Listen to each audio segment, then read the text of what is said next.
बिस्मिल्लाहिर्रहमानिर्रहीम, अस्सलाम वालेकुम एंड गुड मॉर्निंग। आपको कहेंगे खुश आमदीद। ये है सुबह से आगे। आई होप आपके दिन का आगाज़ हो चुका होगा, नहीं हुआ तो हमारे साथ कर लीजिए। मेरा नाम है आयशा यूसुफ। I'm इमरान हसन, आपको खुश आमदीद कहते हैं इस उम्मीद और दुआ के साथ कि आप खैरियत से हैं, एक नए दिन का आगाज़ कर चुके हैं। एज आयशा सेड या करने वाले हैं। दोनों सूरतों में हमारी नेक तमन्नाएं आपके साथ हैं। अगर कल कुछ ऐसा हुआ जो नहीं होना चाहिए था या हुआ नहीं होना चाहिए था, नहीं हुआ दोनों सूरतों में अगर आपके प्लान्स ने वर्कआउट नहीं किया तो उसमें अगर जिंदगी में थोड़ी सी कहीं कोई मायूसी का एलिमेंट आ रहा है या फिर थोड़ी सी कोई थकान आ रही है तो उसको पीछे छोड़कर आगे बढ़ने और एक नए दिन को आगे मुझे लगा अब ये जो कंडीशंस चल रही है ना पाकिस्तान और इंडिया की, उसके अंदर शायद कुछ हुआ है जो मुझे पता नहीं चला, इसलिए उसके अंदर अच्छा आप चाहती हैं तो अब बात कर लेते हैं। उसके अंदर कल एक प्रेस कॉन्फ्रेंस हुई है और एक खिताब हुआ है इंडियन प्राइम मिनिस्टर का, जिसमें कुछ गीदड़ भपकियां आई हैं, जिसमें एक हारे हुए शख्स की हारी हुई बॉडी लैंग्वेज और कांपते हाथ हमें दिखाई दिए। अगर आपने नहीं देखा तो खिफ़त मिटाने की कोशिश हमें नजर आई है और अपने दाग धोने की कोशिश की है जो पाकिस्तान फौज ने उनको लगाए हैं या पाकिस्तानी कौम ने अपनी यूनिटी की सूरत में उनको लगवाए हैं। उन्होंने कल एक खिताब किया अपनी कौम के साथ। मैं वेट कर रहा था बाकायदा तौर पे सुनने के लिए कि क्या कहते हैं। वंस अगेन अपनी धमकियाना लेजे से वो नहीं निकले। उनको स्टिल लगता है कि वो शायद वॉर जोन के अंदर हैं और उनको अभी भी लगता है कि उनको अभी भी लगता है कि उनकी सेना जंग लड़ सकती है। एक चीज याद आ रही है, रस्सी जल गई लेकिन बल नहीं गया। खैर जी, पाकिस्तान का कामयाब ऑपरेशन, उसके बाद इंतहा पसंद मोदी के होश ठिकाने आ जाने चाहिए थे, लेकिन कल जो हमने स्पीच देखी ना उसके अंदर वही वाला हिसाब किताब था कि भाई रस्सी जल चुकी है और बल नहीं गया है। पाकिस्तान का नाम ना लेने वाले भारतीय वज़ीर आज़म पाकिस्तान पाकिस्तान कहने पर मजबूर है। 22 मिनट की ये तकरीर थी, इसमें 30 से ज़ायद मरतबा उन्होंने पाकिस्तान का नाम लिया। पाकिस्तान पाकिस्तान पाकिस्तान पाकिस्तान पाकिस्तान पाकिस्तान पाकिस्तान पाकिस्तान पाकिस्तान पाकिस्तान पाकिस्तान पाकिस्तान पाकिस्तान पाकिस्तान पाकिस्तान ये होता रहा है। इतना देर तो जुनैद जमशेद ने दिल दिल पाकिस्तान में दिल दिल पाकिस्तान पाकिस्तान नहीं कहा इतना मोदी साहब वी नो कि आपको पाकिस्तान कितना चुभता है। दूसरी तरफ अब आपको जिस तरीके से हमारी फौज ने प्रूव किया है और जिस तरीके से हमारे पायलट्स ने अपनी डोमिनेंस प्रूव किया तो अब तो बहुत ही मुश्किल हो रहा है। खैर आपने अच्छा भला मैं अच्छी अच्छी बातें अच्छे लोगों का जिक्र करने लगा था। सुबह इस लड़की ने कहा कि नहीं मोदी का जिक्र करो तो अब अल्लाह करे दिन खराब ना हो। मैं कल भी यही बात करी थी, let us brag a little bit. हमें थोड़ा बहुत तो ब्रैग करने देना, थोड़ा शो ऑफ करने दे। भाई पूरी दुनिया मान रही है, पूरी दुनिया इजहार कर रही है कि पाकिस्तान ने जिस तरह से दिफा किया है, जिस तरह से जवाब दिया है, इसका कोई जवाब नहीं। अब तो इसके ऊपर रिसर्च भी की जाएगी, पढ़ा भी जाएगा, इसको स्टडी भी किया जाएगा और मेरे ख्याल में बिल्कुल रोजे रोशन की तरह यहाँ हमसे बात करते रहेंगे। दूसरी जानिब हर साल जो 10 मई है, शुक्र है हम 9 मई से थोड़ा सा आगे 10 मई पे चले गए, यौम मार्का हक मनाया जाएगा। वज़ीर आज़म शहबाज शरीफ साहब ने इस हवाले से बाकायदा तौर पर ऐलान किया है। जो शहीद पाकिस्तानी हैं उनके वुरसा को 1 करोड़ रुपए देने का भी ऐलान किया है उनकी कुर्बानी के लिए। तो ये पैसे कुछ नहीं, लेकिन चले हुकूमत की तरफ से खिराज अकीदत के तौर पे हम कह सकते हैं या कौम की तरफ से पाक अफवाज के जो शोहदा हैं उन्हें भी 1 करोड़ 80 लाख रुपए तक दिए जाएंगे, 1 करोड़ से लेकर, और वुरसा को घर के लिए तकरीबन 1 करोड़ 90 लाख रुपए भी दिए जाएंगे। और दिए जाने चाहिए जिन्होंने पाकिस्तान का नाम इतना रोशन किया ना, कलेजों में ठंडक डाली है, उनको और ज्यादा देने चाहिए। कोई मसला नहीं है, हम थोड़ी सी रोटी कम कर लेते हैं अपनी। मुझे तो कोई मसला नहीं है, मैं अचार के साथ रोटी खा लूंगी। खैर जी, शहबाज शरीफ प्राइम मिनिस्टर ने कहा कि अफवाज की पेशा वराना सलाहियतों ने सर फख्र से बुलंद कर दी है, इसमें कोई डाउट नहीं है। आर्मी चीफ ने CMA रावलपिंडी का दौरा किया, उसकी कुछ पिक्चर्स भी कल सोशल मीडिया पर आती रही और मीडिया पर भी आई थी। ऑपरेशन बुनियान अलमरसूस के जख्मियों की उन्होंने अयादत की, जवानों और शहरियों की बहादुरी को सराहा। आर्मी चीफ सैयद आसिम मुनीर ने कहा कि दुश्मन के नापज़ाइम कभी कामयाब नहीं होंगे और ऑपरेशन मार्का हक पाक फौज की तारीख का एक सुनहरा बाब है। बिल्कुल, और अवाम के जज्बे की उन्होंने तारीफ की। अवाम का जज्बा यकीनी तौर पे काबिल सताइश है और the best part is Pakistan जिंदाबाद था, जिंदाबाद है और जिंदाबाद रहेगा इंशाल्लाह। तो इस सारी सूरत हाल के अंदर बहुत पॉजिटिव डेवलपमेंट्स हुई हैं सो फार। पाकिस्तान ने कुछ बहुत सीरियस नहीं लिया है। ISPR की तरफ से जो पाकिस्तान ने स्टेटमेंट दी है, पाकिस्तान ने कहा है कि अच्छा फिर हम भी जो ऑपरेशन है हमारा सीसा पिलाई दीवार है, हम इंशाल्लाह इसको हम भी तकमील की जानिब लेकर जाएंगे। और मोदी साहब शायद इस चीज़ को भूल रहे हैं कि पाकिस्तान ने महदूद पैमाने पर अपनी रेजिलियंस शो की है। अभी ऑप्शंस तो हमने इस्तेमाल नहीं किए। कल DGSPR ने कहा था अभी हमने सिर्फ 10% आपको दिखाया है, अगर आपने दोबारा कोशिश की तो बाकी 90% रखा हुआ है। डिसाइसिव होगा और ये ज़रूरी भी है ना। कब तक 70-80 साल तकरीबन होने वाले हैं, कब तक ये चूहे बिल्ली का खेल चलता रहेगा। एक मरतबा मेरे ख्याल से फैसला हो जाना चाहिए और मुझे लगता है फैसला हो गया है।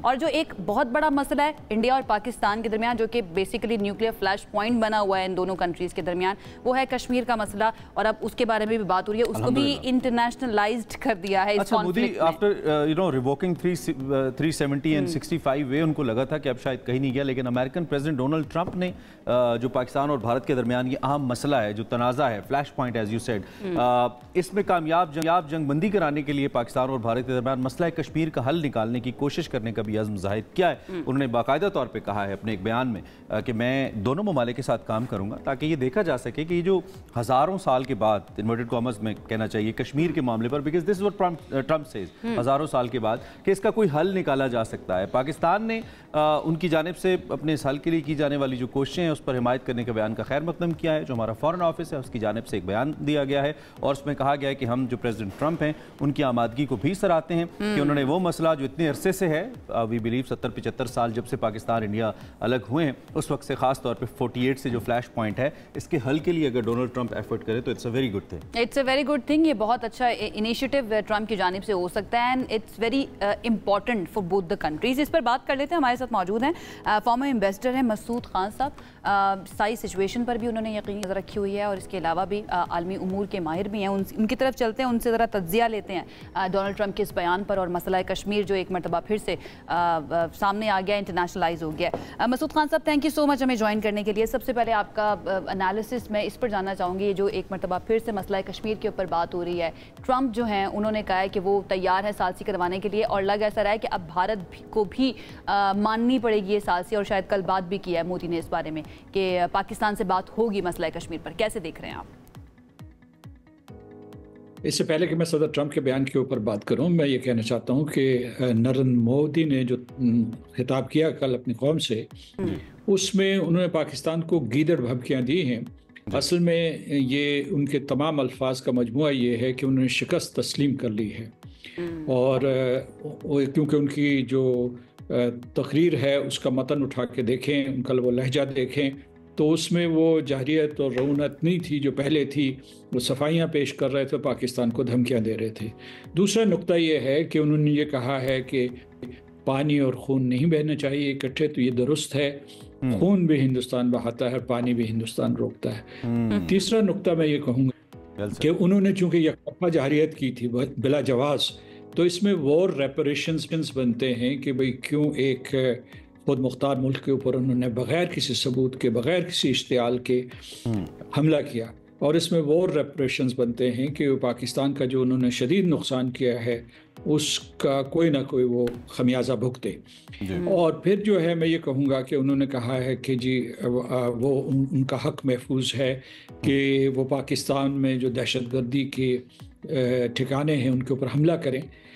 हमारे यहाँ तो कोई ठिकाने नहीं है, लेकिन हिंदुस्तान में तरबियती कैंप बहुत से मौजूद हैं जो लाइन ऑफ कंट्रोल के साथ, वर्किंग बाउंड्री के साथ, हमारी जो बैनुल-अक़वामी बॉर्डर के साथ। फिर ये है कि उनका जो टेररिस्ट नेटवर्क है उन्होंने ईरान, अफ़गानिस्तान, खलीजी रियासतों में फैलाया हुआ है।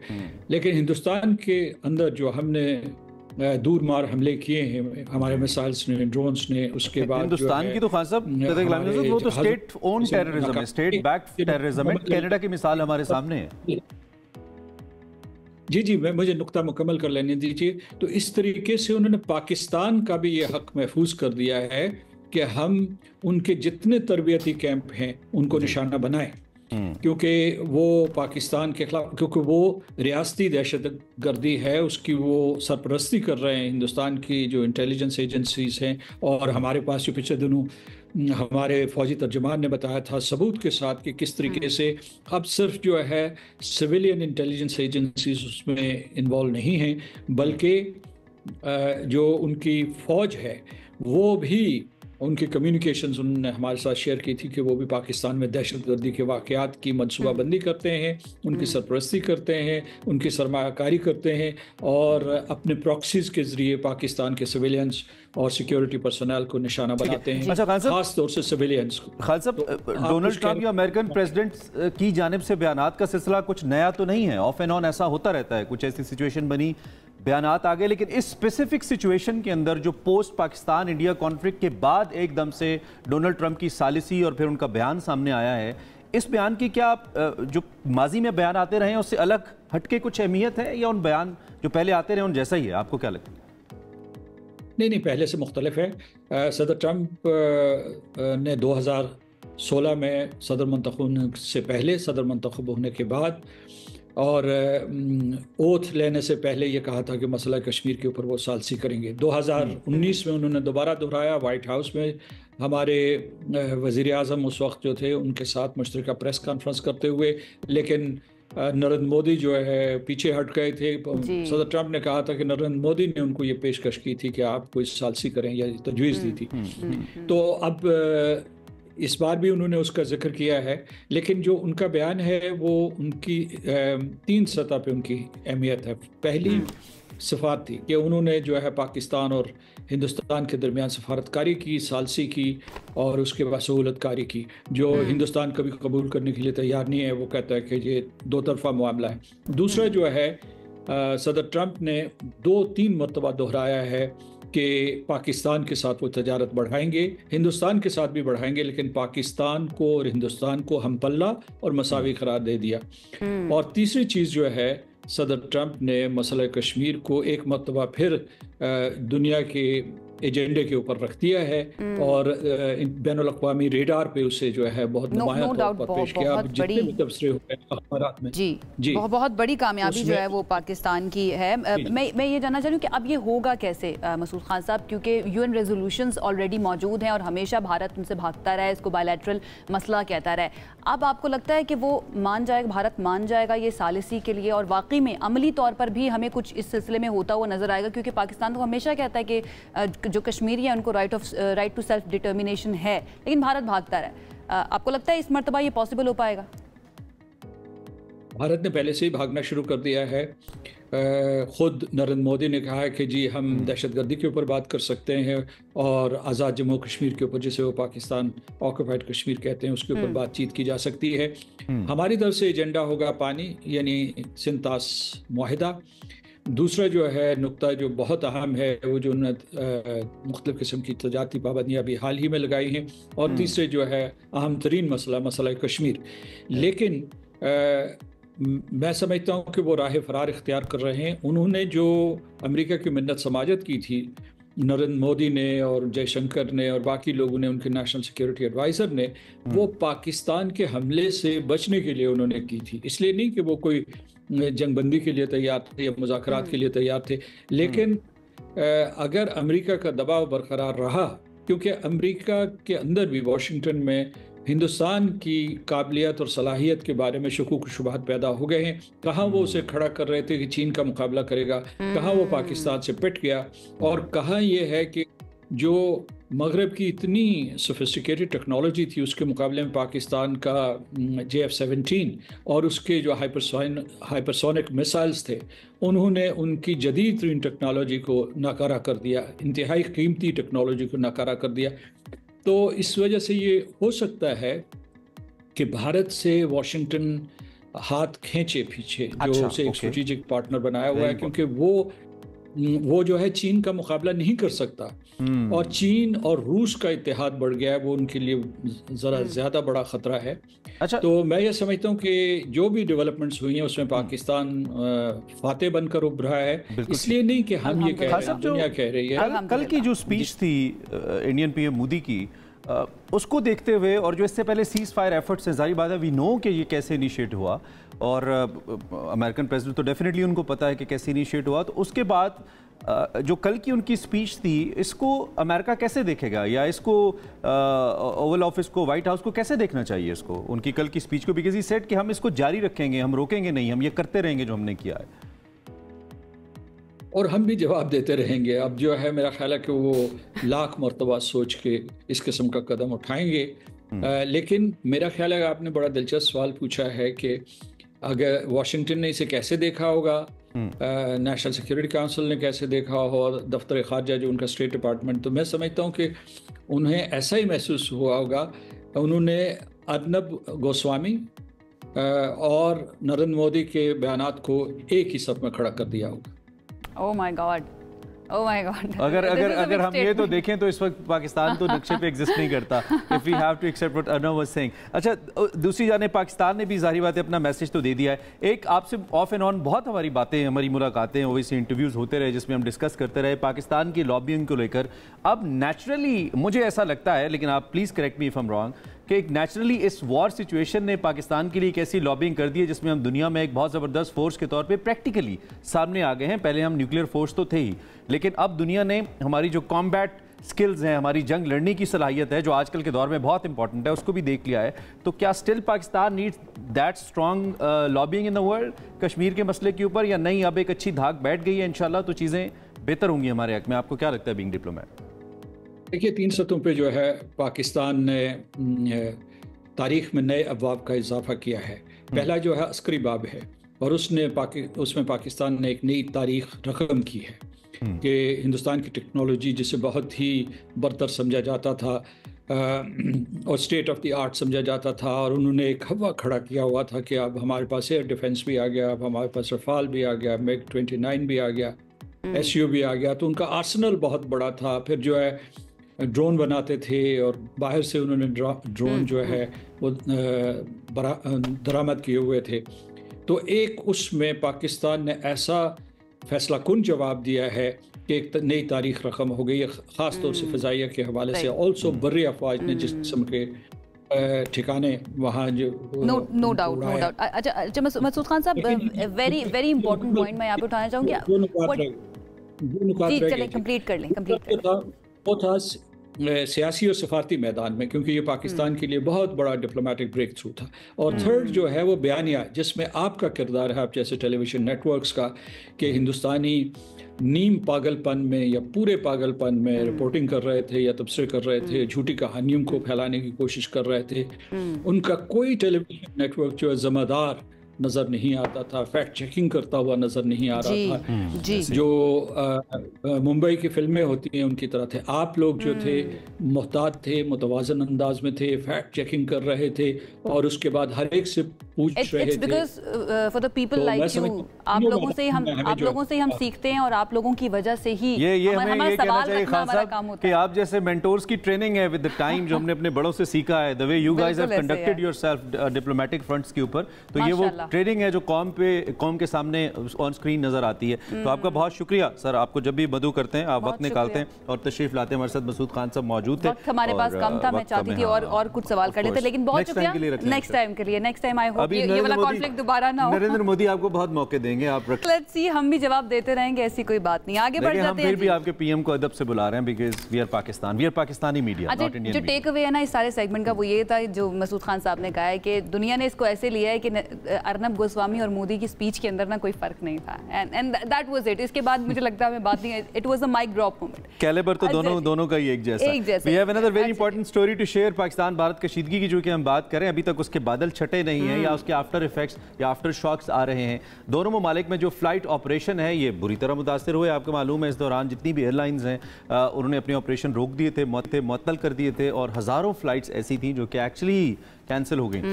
सो जंग बंदी के बाद जहां पाकिस्तान में अब ये सूरत हाल पूरी तरह से अल्हम्दुलिल्लाह नॉर्मल हो रही है, सूरत हाल ठीक हो गई है, वहीं भारत में ये रफ्तार बहुत स्लोली ठीक हो रही है, क्योंकि जितना बड़ा हुजम है, जैसे भारत का अमृतसर है, श्रीनगर है, जम्मू एयरपोर्ट है, यहाँ पे 24 हवाई अड्डे हैं, और आज अगर हम सिर्फ बात करें तो वो आज 8वें रोज़ भी बंद हैं। कुछ को तो पाकिस्तान एयरफोर्स बंद कर रही है जो उनके जंगी अड्डे थे, और कुछ उनके ऑपरेशनलाइज नहीं हो पा रहे बिकॉज ऑफ द सर्कमस्टांसेस। अच्छा, 444 परवाजें जो है ना वो मनसूख हैं, जबकि लाहौर, कराची और इस्लामाबाद समेत मुख्तलिफ एयरपोर्ट्स की बात करें तो सिर्फ 15 मुल्की और गैर मुल्की परवाजें मनसूख हुई हैं।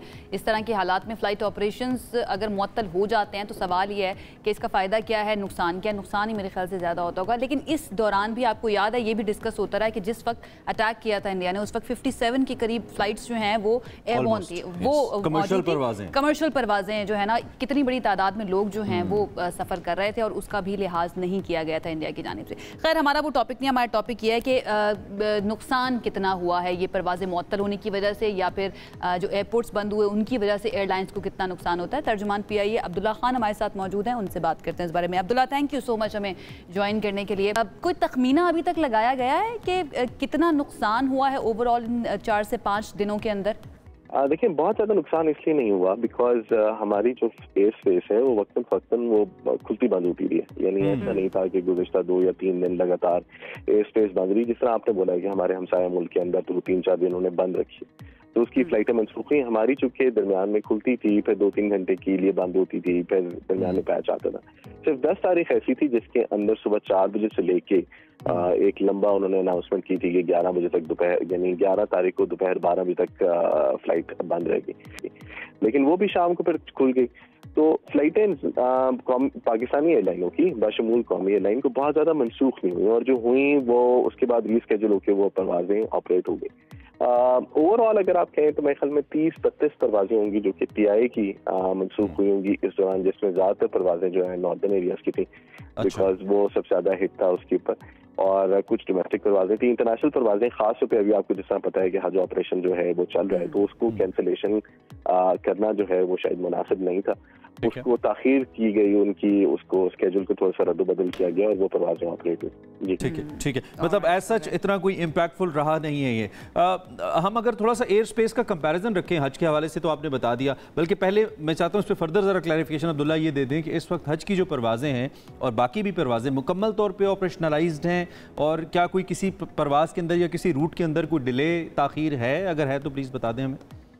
देखिए 11 तारीख की शाम 9 बजे से लेके तो परवाजें बिल्कुल रेगुलर है, और कल भी स्केड्यूल बिल्कुल रेगुलर ऑपरेट हुआ है। हज परवाजें कल जो थी वो 5 थी जो ऑपरेट हुई, आज जो है PIA की मैं बात कर रहा हूँ, PIA की 6 हज परवाजें आज के लिए। अच्छा, मतलब सारी ऑन टाइम है, कोई ऐसा प्रॉब्लम ऐसा नहीं है? वो बिल्कुल एज पर स्केड्यूल ऑपरेट हो रही है, और हमें समझना पड़ेगा कि हज के ऊपर कॉम्प्रोमाइज नहीं किया जा सकता, बिकॉज लोगों ने पूरा प्लान किया वो होता है, और वो पूरा मुकद्दस सफर है, तो उसके अंदर दिन आगे पीछे हो नहीं सकते। तो अच्छा, अब एक थोड़ा सा हमारे सामने अगर आप एयर स्पेस का कंपैरिजन रखते हैं, बिकॉज हमारे सामने एक बड़ा सवाल था। अल्हम्दुलिल्लाह स्ट्रेटेजिकली हम ऐसी लोकेशन पे वाक़ हैं कि हमें को इतना हिट हो नहीं रहा था जब हमने एयर स्पेस को बंद किया इंडिया के लिए, बट इंडियन एयरलाइंस रिपोर्टेडली बहुत सफ़र करी थी, ख़ासतौर पे ये जो एयर इंडिया वगैरह की फ़्लाइट्स हैं।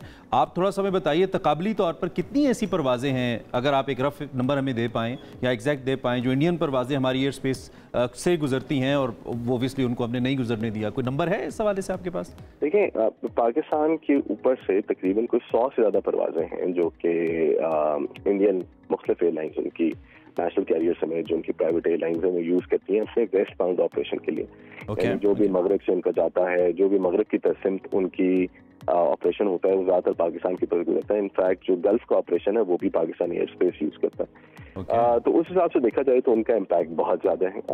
हमारा ईस्ट बाउंड ऑपरेशन के अंदर 2 सेक्टर्स हैं, एक हम चाइना ऑपरेट करते हैं और एक कुआलालंपुर। चाइना के ऊपर तो हम डायरेक्ट रूट लेते हैं, तो उसके ऊपर इंडियन एयर स्पेस की क्लोजर का कोई हमें नुकसान नहीं है। कुआलालंपुर के ऊपर हमारा इम्पैक्ट है, क्योंकि फिर हमें वो वाया चाइना उस पर ऑपरेट करना पड़ता है, जिसकी वजह से तकरीबन 2.5 से 3 घंटे फ्लाइंग टाइम जो है वो इंक्रीज कर गया है एक लेग के ऊपर। तो ऑब्वियसली उसका इम्पैक्ट है, लेकिन वो टोटल हफ्ते में 4 परवाजें, तो उस हिसाब से अगर आप देखें तो हफ्ते की 4 वर्सेस रोजाना की 100, मेरे ख्याल में कंपैरिजन आपको खुद ही मिल जाएगा। बिल्कुल ऐसे। अच्छा अब्दुल्ला, मैं थोड़ा सा आपको 4-5 दिन अगर पीछे लेके जाऊं, जिस वक्त इंडिया ने अटैक किया, बड़ी तादाद में जो प्लेन्स थे वो हमारी फ़िज़ाई हदूद के अंदर मौजूद थे, हम उसको रिपोर्ट कर रहे थे जो हमें नज़र आ रहा है जनरलाइज टर्म के अंदर। आप सिस्टम के अंदर मौजूद थे और आप देख रहे थे कि कितना नुकसान हो सकता है। उस वक्त का थोड़ा सा ज़रा बताइएगा, क्या माहौल था और किस तरह से फिर मैनेज किया गया इस सारी सिचुएशन को पाक अफवाज के साथ मिलकर? देखिए ये बहुत ज्यादा गैर जिम्मेदारी का मुजाहिरा है कि एक पीस टाइम सिचुएशन, देखिए 2 सिचुएशन होती है। एक वॉर टाइम सिचुएशन है जिसके अंदर तमाम कमर्शियल एविएशन को पता है कि ये रूट जो हैं ये ट्रबलिंग रूट्स हैं, इनको अवॉइड करना है, कि इनके ऊपर से नहीं जाना, चाहे वो उस मुल्क की एयरलाइनें हों, चाहे वो दूसरी बैन अवी एयरलाइनें हों जो कि एयर स्पेस यूज कर रही होती है। पीस टाइम के अंदर जब आप इस तरह का एक्शन लेते हैं और बिल्कुल अनप्रोवोक्ड, और जिसको आप कहते हैं कि अपनी तरफ से बिल्कुल सरप्राइज आपने किया, बगैर किसी वार्निंग के, पेश की इतला की इस तरह का ऑपरेशन किया जाता है, ये बहुत ज़्यादा गैर जिम्मेदारी है। बिकॉज उस एयर स्पेस के अंदर बहुत सारे जो निहत्ते सिविलियंस हैं जो कि इन एनी केस जिनका कोई लेना देना नहीं है मिलिट्री ऑपरेशन के साथ, वो फ्लाई कर रहे हैं, कमर्शियल एयरलाइनें फ्लाई कर रही हैं। एक जहाज पे 450-500 लोग सवार होते हैं। तो इस तरह का ऑपरेशन करना बिल्कुल भी मेरे ख्याल में कोई जिम्मेदारी का मुजाहिरा नहीं था, और उन्होंने ये किया। उसके फौरन बाद फिर ऑब्वियसली पाकिस्तान ने अपनी एयर स्पेस जल्दी क्लियर करवाई, उनको वेक्टर करवाया, जो कमर्शियल परवाजें थी उनको जो एरिया था जो कि ट्रबल एरिया था जिसके अंदर वो प्रोजेक्टाइल्स चल रहे थे उससे वो क्लियर करवाया गया। जो ग्राउंड के ऊपर जहाज से उनको ग्राउंड पे रोक लिया गया। फौरन से पहले एक बड़ा मजबूत निजाम है पाकिस्तान के अंदर सिविल मिलिट्री के ऊपर कि इसलिए ट्रैफिक कंट्रोलर जो है वो एकदम पूरे पाकिस्तान के अंदर इंस्ट्रक्शन पास ऑन करते हैं। जो जमीन पे फ्लाइटें होती हैं उनको जमीन पे रोक दिया जाता है, जो फ्लाइटें ट्रबल एरिया के अंदर जारी होती हैं उनको फौरन से पहले डाइवर्ट करा दिया जाता है। जिस तरह हमारी एक परवाज थी जो पेरिस से आ रही थी इस्लामाबाद की तरफ, जब ये पूरा वाकया हुआ सुबह 4 बजे तो फौरन से पहले उसको डाइवर्ट करा के क्वेटा उतारा गया। तो इस तरह की चीजें जो हैं वो जब इस तरह की सिचुएशन होती है तो फौरी तौर के ऊपर उसके ऊपर फैसले लिए जाते हैं। मुस्तादी भी नजर आ जाती है कि आप कितने तैयार थे, कितनी प्रिपेयर्डनेस थी आपकी। बहुत शुक्रिया। अब्दुल्ला खान तर्जुमान PI हमारे साथ मौजूद थे, इस सेशन के ऊपर बात कर रहे थे। इस महाज के ऊपर भी पाकिस्तान जीता है, मैं तो ये कहूंगी बहुत बड़ी कामयाबी है, कोई नुकसान नहीं हुआ। आशा अंदाजा लगाएं कि कमर्शियल फ्लाइट्स जिसमें हो सकता है कुछ में इंडियन अपने शहरी भी हों, बाकी मुल्कों की भी होंगी क्योंकि इंटरनेशनल फ्लाइट्स थी और भारत ने बगैर किसी इंटिमेशन के बगैर किसी परवाह के उन्हीं रूट्स पे अटैक किया जहां पे as you said almost 57 flights they were operational. और कैसे पाकिस्तान एयरफोर्स ने पहले उनको मैनेज किया उन फ्लाइट्स को ताकि वो ज़मीन पे जाएं, लैंड करें, उसके बाद फिर अगला अमल शुरू हो। तो वेरी प्रोफेशनली हैंडल अल्हम्दुलिल्लाह। लेकिन आप भारत को नोट करते जाएं डियर वर्ल्ड कि उसने वो अपनी किसी भी हरकत को, ऐसी मजमूम हरकत जो पाकिस्तान के खिलाफ है, करने के लिए कोई कसर उठा नहीं रखता है। जो भी कुछ करना पड़े वो कर जाता है, चाहे उसमें उसके अपने मासूम शहरियों की जाने जाएं, जैसे कि अमृतसर में उसने अपने शहरी मारे। बिल्कुल ऐसी है। बहरहाल जी आपको पता है ना कि 6 तैयारे हमने मार दिया है। Let me brag a little more once again कि हुआ क्या था। 6 तैयारे रफेल तैयारे, Su-30 था, MiG-29 था, किस तरह से कहाँ मारे गए, कौन सी टेक्नोलॉजी जो है ना उसने जाके इंडियन टेक्नोलॉजी की ऐसी की तैसी कर दी। इसके ऊपर मैं चाह रही हूँ कि डिटेल में बात करते हैं, कॉकपिट के अंदर चलते हैं। हुआ क्या था एक ब्रेक के बाद। हम सुनाएंगे वो कहानी आपको 10 मई की कि कैसे पाकिस्तानी शाहीनों ने, बल्कि उससे पहले भी, पिछाड़ा उन भारतीय सूरमाओं को जो कि इस जज्बे के साथ आए थे कि वो पाकिस्तान को पिछाड़ेंगे, हमें डिफीट करेंगे। हमने ये साबित किया कि हम सिर्फ ज़मीन पर नहीं आसमान पर भी अल्लाह के फजलो करम से डोमिनेंस रखते हैं। इस डोमिनेंस की एक कहानी है, एक दास्तान है। ये कब हुआ, कैसे हुआ, क्यों कर मुमकिन हुआ और भारतीय आने वाले पायलट्स या उनके एयरक्राफ्ट्स क्यों पाकिस्तान को डोमिनेट नहीं कर पाए, ये एक तारीख है जो लिखी जाएगी। लेकिन हम आज आपको बताएंगे आयशा क्या हुआ। कहानी सुनाएंगे। 6 और 7 की दरमियानी शब थी। पाकिस्तान और भारत के दरमियान एक BVR बियॉन्ड विजुअल रेंज लड़ाई शुरू हुई। 70 से ज्यादा भारतीय तैयारे फजा में नमूदार हुआ, जिसके बाद पाकिस्तानी फजाइये ने अपना मल्टी डोमेन ऑपरेशन शुरू किया। 1 घंटे की तवील तरीन फजाई मार्के में भारत के 72 और पाकिस्तान के 42 जंगी तैयारे आमने सामने आए, यानी कुल 100 से ज्यादा तैयारे थे, जो कि हवाबाजी की तारीख में ये पहली मर्तबा हुआ है। JF-17 थंडर, F-16, J-10C तैयारों ने दुश्मन पर धाक बिठाई। पाकिस्तान ने चीनी साख्ता PL-15 मिसाइल दागे, उन्हें इस्तेमाल किया। लाहौर और इस्लामाबाद में जो दीगर फिजाई हुदूद है, दीगर इलाके हैं, सिविलियन एयर ट्रैफिक की हिफाजत के लिए भारतीय तैयारों का रास्ता तब्दील करवाया। पाक फिजाइया ने हमला करने में पहल नहीं की, लेकिन जैसे ही इंडियन तैयारों ने अपना पेलोड रिलीज किया, जैसे ही पाकिस्तान पर हमला किया, तो पाकिस्तानी फिजाइये के तैयारों ने हवा में रूल्स ऑफ द गेम तब्दील किए। हवा में रहते हुए हवा में मारा, अपनी सरजमीन पे आने नहीं दिया, उनकी सरजमीन पे गए नहीं, लेकिन गिरा दी उनके 6 जहाज। हवा में ही उनका गुरूर खाक कर दिया, हम ये कह सकते हैं। 3 रफेल तैयारे भटिंडा, जम्मू और श्रीनगर के करीब मार गिराए। MiG-29 और Su-30 को श्रीनगर के पास मार गिराया। 6-0 ये कहा गया था एयर वाइस मार्शल औरंगजेब साहब की जानिब से, आपको याद होगा। पाक फजाइया का हौसला देखिए कि निशाने पर ज्यादा रफेल थे, लेकिन तहम्मुल का मुजाहिरा किया और सिर्फ 3 को निशाना बनाया। और रफेल का मुकाबला जिस तैयारे ने किया, वो कौन सा तैयारा था? तैयारा था J-10C, लेकिन technically the missile had made the difference. The best possible machine J-10C 4.5 generation, दुनिया का जदीद सिंगल इंजन एयरक्राफ्ट, जिसने दुनिया के अंदर अब एयर कॉम्बैट हिस्ट्री के अंदर एक नई तारीख रकम की है, और ये सेहरा पाकिस्तान एयर फोर्स को मिला है। इस खिदमत की अंजामदेही के अंदर अप्रैल 2018 में बाकायदा तौर पर इसकी मैन्युफैक्चरिंग शुरू की गई। इसका जो एप्रिम है, जो इसका फ्रेम है, जो स्ट्रक्चर है, जो कंपोजिट मटेरियल है, इंजन है, कॉकपिट है और एरो डायनेमिक्स हैं और जितनी भी चीज़ें हैं, उन सब के ऊपर काम किया गया। इसके एयर फ्रेम की बात की जाए तो इसमें ज़बरदस्त किस्म की जदीद किस्म की टेक्नोलॉजी को इस्तेमाल किया गया है और ये टेक्नोलॉजी इसे दुनिया भर में खासतौर पर राफेल जो कि फ्रेंच साख्ता एयरक्राफ्ट है उससे भी मुमताज़ बनाती है। And then best of all Pakistani air pilots की महारत इसको दुनिया में एक बेहतरीन प्लेन के तौर पे दुनिया में सामने रखे। इसकी एजिलिटी को बेहतर बनाती है ये सारी टेक्नोलॉजी, जिसकी वजह से ये तैयारा अपना एंगल ऑफ टेक ऑफ जो है वो फौरी तौर पर तब्दील कर सकता है। दूसरा, इसका स्ट्रक्चर्ड कंपोजिट मटेरियल जो है वो बहुत ही ज़बरदस्त तरीके से बना हुआ है, जिसके बाइस अगरचा ये एक स्टेल्थ एयरक्राफ्ट नहीं है लेकिन इसके रेडार पर निशानदही मुश्किल भी हो जाती है। तैयारे की दूसरी अहम चीज़ जो है वो इसका इंजन है, AL-31FN इंजन, जिसे जैम करना बहुत मुश्किल होता है, जो दुश्मन के लिए फिर मज़ीद मुश्किलात बढ़ा देता है। इस तैयारे की कॉकपिट की एरोनॉमिक्स की बात की जाए तो ये बहुत अच्छी है। इसकी वजह से पायलट की सिचुएशनल अवेयरनेस बहुत बेहतर हो जाती है। तैयारे का सबसे बेहतर फीचर इसका PL-15 मिसाइल है। मुझे लगता है कि हम चलते हैं, जो हमारे साथ आज एक्सपर्ट मौजूद हैं ना, उनकी तरफ वो ज्यादा हमें बेहतर तरीके से बताएंगे कि किस तरह हुआ क्या। हमने कोशिश की है हम थ्रू स्लाइड्स आपको आगाह करें, लेकिन वी हैव द एक्सपर्ट जिन्होंने सबसे पहले जिनको एजाज हासिल हुआ कि उन्होंने J-10C को रिवील किया, जो स्क्वाड्रन J-10C उड़ा रही है इस वक्त, उसमें बतौर फाइटर पायलट अपने करियर का आगाज किया। हमारे साथ मौजूद है एयर कोमोडोर खालिद चिश्ती साहब, जिनसे टेक्निकली हमने ये मालूमात लेनी है। चिश्ती साहब, thank you very much for your time, बहुत शुक्रिया, आपने वक्त दिया, हमारे साथ मौजूद हैं। हमने कोशिश की एक ओवरव्यू दें इस ऑपरेशन का, but technically of course it's easier, you know, जो जिस तरीके से कहना आसान है उतना करना आसान नहीं था। सबसे पहले तो आप हमें बताइए ये कैसे हुआ, कैसे पाक फिजाइया के शाहीनों ने ये कर दिखाया। बहुत शुक्रिया इमरान और आयशा आपका और आपके चैनल का, और इतना जबरदस्त आपने इंट्रोडक्शन दिया है पूरे सिनेरियो का। तो बहुत अल्हम्दुलिल्लाह शुक्रगुजारी है जी अल्लाह ताला से कि जिन्हीं नौजवानों से मैं मिला था कुछ हफ्ते पहले, उनकी डॉक्यूमेंट्री बनाई थी, उन्होंने कौम की तवक्कुआत पर ना सिर्फ पूरा उतरे बल्कि उससे आगे निकल गए जी। और यही नहीं, सिर्फ कौम का सर फख्र से बुलंद कर दिए। मेरे लिए ये ऑनर था कि उनसे मुलाकात करके, इमरान आपने जिक्र किया यूट्यूब का, तो वो मुझे शौक था और मुझे फर्स्ट टाइम एवर 3 साल जब से जहाज आए थे ये परमिशन मिली थी इसको इनको रिकॉर्ड करने की। अब आपने सिनेरियो पूछा है, तो सिनेरियो बड़ा यूनिक था, अनप्रेसिडेंटेड था, और ये शायद कई आने वाले सालों में ये इस तरह का सिनेरियो रीडेवलप भी ना हो दुनिया में कहीं भी। देखिए, जब भी दुनिया में जंगे एयर पावर की एम्प्लॉयमेंट हुई है, beyond visual range missile use हुए हैं, लेकिन वो आमतौर पर स्टैंड अलोन या एक फॉर्मेशन, 4 जहाजों की फॉर्मेशन हो गई या 6 जहाजों की फॉर्मेशन हो गई, 2 को एंगेज किया, मार दिया।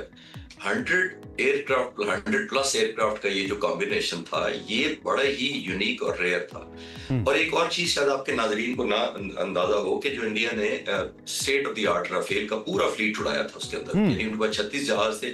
मैंने रिसर्च करके पता करवाया, उनके पास 2 जहाज मेंटेनेंस किया, किसी टेक्निकल वजह से डाउन थे, और 33 या 34 जहाज मैं कंफर्म कर सका हूं कि वो हवा में थे उस वक्त, वो एयरबोर्न थे। और यही नहीं, उन्होंने SU-30 भी एंगेज किया, साथ ऐड किया, जो नेक्स्ट बेस्ट एयरक्राफ्ट उनकी एयरफोर्स में है, और वो डुअल सीटर है। मैं आपके चैनल पे पहली दफा एक अपडेट नाज़रीन को बड़ी दिलचस्प देता था कि वो डुअल सीटर है, जिसका मतलब ये है कि अगर उन 35 जहाजों में 2-2 पायलट बैठे हो, 70 ही हो गए और 30 दूसरे हो गए, तो ये 100 के करीब पायलट्स हमारे 40 पायलटों का मुकाबला कर पूरी बारात लेके आया। तो ये फर्स्ट टाइम अगर मैंने इसको काउंट किया, तो फिर मैंने कहा कि आपके चैनल पे पहली दफा बताऊं कि ये यूनिक नंबर पायलट हमारे जो आप कह रहे हैं 42 के मुकाबले में 72 थे, ऑलमोस्ट डबल। तो पायलट भी डबल से भी ज्यादा थे, क्योंकि पायलट डबल से तो डिसीजन मेकिंग आसान होती है। अगर एक जहाज में 2 पायलट बैठे हो, कंसल्ट कर सकते हैं, मशवरा कर सकते हैं, उससे एडवाइस ले सकते हैं। तो ये देखिए इतना यूनिक एक्सपीरियंस। अब आते हैं कि ये किया क्या उन्होंने। हम पहले भी आप कवर कर चुके हैं कि ये हिंदुस्तान ने सोचा कि पहले तो सबक सिखाएंगे, नहीं सिखाया गया। फिर पहले 4 राफेल भेजे, हमने उनको ऑलमोस्ट फोर्स लैंड करवा दिया पठानकोट पर। उसकी तफसील शायद अभी टाइम नहीं है, लेकिन मैं रेफर करता चलूं। हिंदुस्तान की फिजाइया में खासतौर पर अवाम में बड़ी फ्रस्ट्रेशन डेवलप होगी कि ये कैसी एयरफोर्स है जो 1000 फाइटर जहाज है और वो कॉम्बैट नहीं कर पा रहे। तो फिर उन्होंने आउट ऑफ फ्रस्ट्रेशन एक बड़ा जबरदस्त मैसिव प्लान बनाया, और ये मैं प्लान वाइज में इसकी रिस्पेक्ट करूंगा एज अ फाइटर पायलट। मैं आपको बता दूं, ये मैं नहीं कह रहा कि ये गलत प्लान था, लेकिन एग्जीक्यूशन का चक्कर होता है सारे का सारा प्लान। अगर मैं यहाँ पे आपको रोकूं और मैं उस प्लान के बारे में पूछूं, एग्जीक्यूट तो वो नहीं हुआ, वो हमने उसको फेल कर दिया, लेकिन what the plan was actually, क्या इरादा क्या था, आपको क्या लगता है? जी इमरान, प्लान ये था उनका कि हम इतनी मैसिव नंबर में लॉन्च करते हैं जहाजों को, पूरी एयर स्पेस को अपनी और पाकिस्तान साइड के सैचुरेट कर देते हैं। और करते क्या है कि उनमें से देखिए तकरीबन 15 जहाजों से ज्यादा के पास वेपन नहीं थे, या 20 जहाज, मैंने जो पता कर सका हूं अपने रिसोर्सेज से, तो 15 से 20 जहाजों के पास ऑफेंसिव वेपन, जो स्टैंड ऑफ वेपन होते हैं, जिन्होंने अपने एरिया में रहते हुए हमें मारना था, पाकिस्तान के निशाना करना था। और ये वो रात है जब बहावलपुर में बच्चों को शहीद किया गया मस्जिद, ये वो वाले मैं अटैक की बात कर रहा हूँ। तो इतने कम जहाज उन्होंने रखे थे ऑफेंसिव के लिए, और बाकी तकरीबन 50 के करीब जहाज जो थे उन्होंने ऑफेंस लॉन्च करना था हमारे फाइटर जहाजों के खिलाफ। यानी उन्होंने एक टारगेटिंग करनी थी कि अगर किसी तरीके से पाकिस्तानी जहाज हमारे हाथ लग जाए, 1 2 3 हम मार सके, तो हमारी बाबा हो जाएगी। कि पाक फिजाइया ने भी तकरीबन 40 जहाज इस सारे अमल को भी हम, क्योंकि we being the layman I would like to ask, इसको भी हम डॉग फाइट ही कहेंगे जो चल रही थी वहां पे टेक्निकली? नहीं, टेक्निकली अब लफ्ज डॉग फाइट का मतलब ये होता था कि आप लिटरली एक दूसरे को देख के लड़ते हैं, एक दूसरे के साथ मनूवर करते हैं, एक दूसरे के जहाज को देखकर अपना जहाज एडजस्ट करते हैं, अपनी स्किल डेवलप करते हैं। ये सारी की सारी फाइट, ये आपने अच्छा किया ये क्लैरिफिकेशन कर दी कि लोगों के ज़हन में डॉग फाइट ना आए। हम 40 जहाज अपने मुल्क में उड़ रहे थे और वो 72 जहाज अपने मुल्क में उड़ रहे थे। हमने सरहद उन्होंने भी पार नहीं की, सरहद हमें नहीं पार की, लेकिन हमारा रिजॉल्व, मैं आपको क्लियर करता चलूं, हमारा रिजॉल्व ये नहीं था कि हमारे मुल्क की कोई पार करेगा, हमारा फाइटर जहाज हमारे मुल्क में आएगा तो मारेंगे। हमने कहा था हमारे मुल्क की सॉवरेनिटी को कोई चैलेंज करेगा, जिसका मतलब ये है कि अगर जहाज अपने बॉर्डर में रहता है और मिसाइल मारता है, हमारी सॉवरेनिटी को चैलेंज कर रहा है, तो हमने उसको ना सिर्फ एंगेज करना है बल्कि पनिश करना है। तो ये क्लैरिटी बहुत अच्छा हो गया कि अपनी हुदूद में रहते हुए, अपने बॉर्डर के अंदर रहते हुए ये जो सारे गिराए हैं, एयरप्लेन या एयरक्राफ्ट गिराए हैं, अपनी हुदूद के अंदर रहते हुए गिराए हैं। हमने भी अंदर रहते हुए गिराए हैं, और हमने पायलट्स को पाक फिजाइया ने ऑर्डर भी यही दिया था कि अंदर रहते हुए परवाह नहीं करनी कि रैकेज हमारी तरफ गिरे।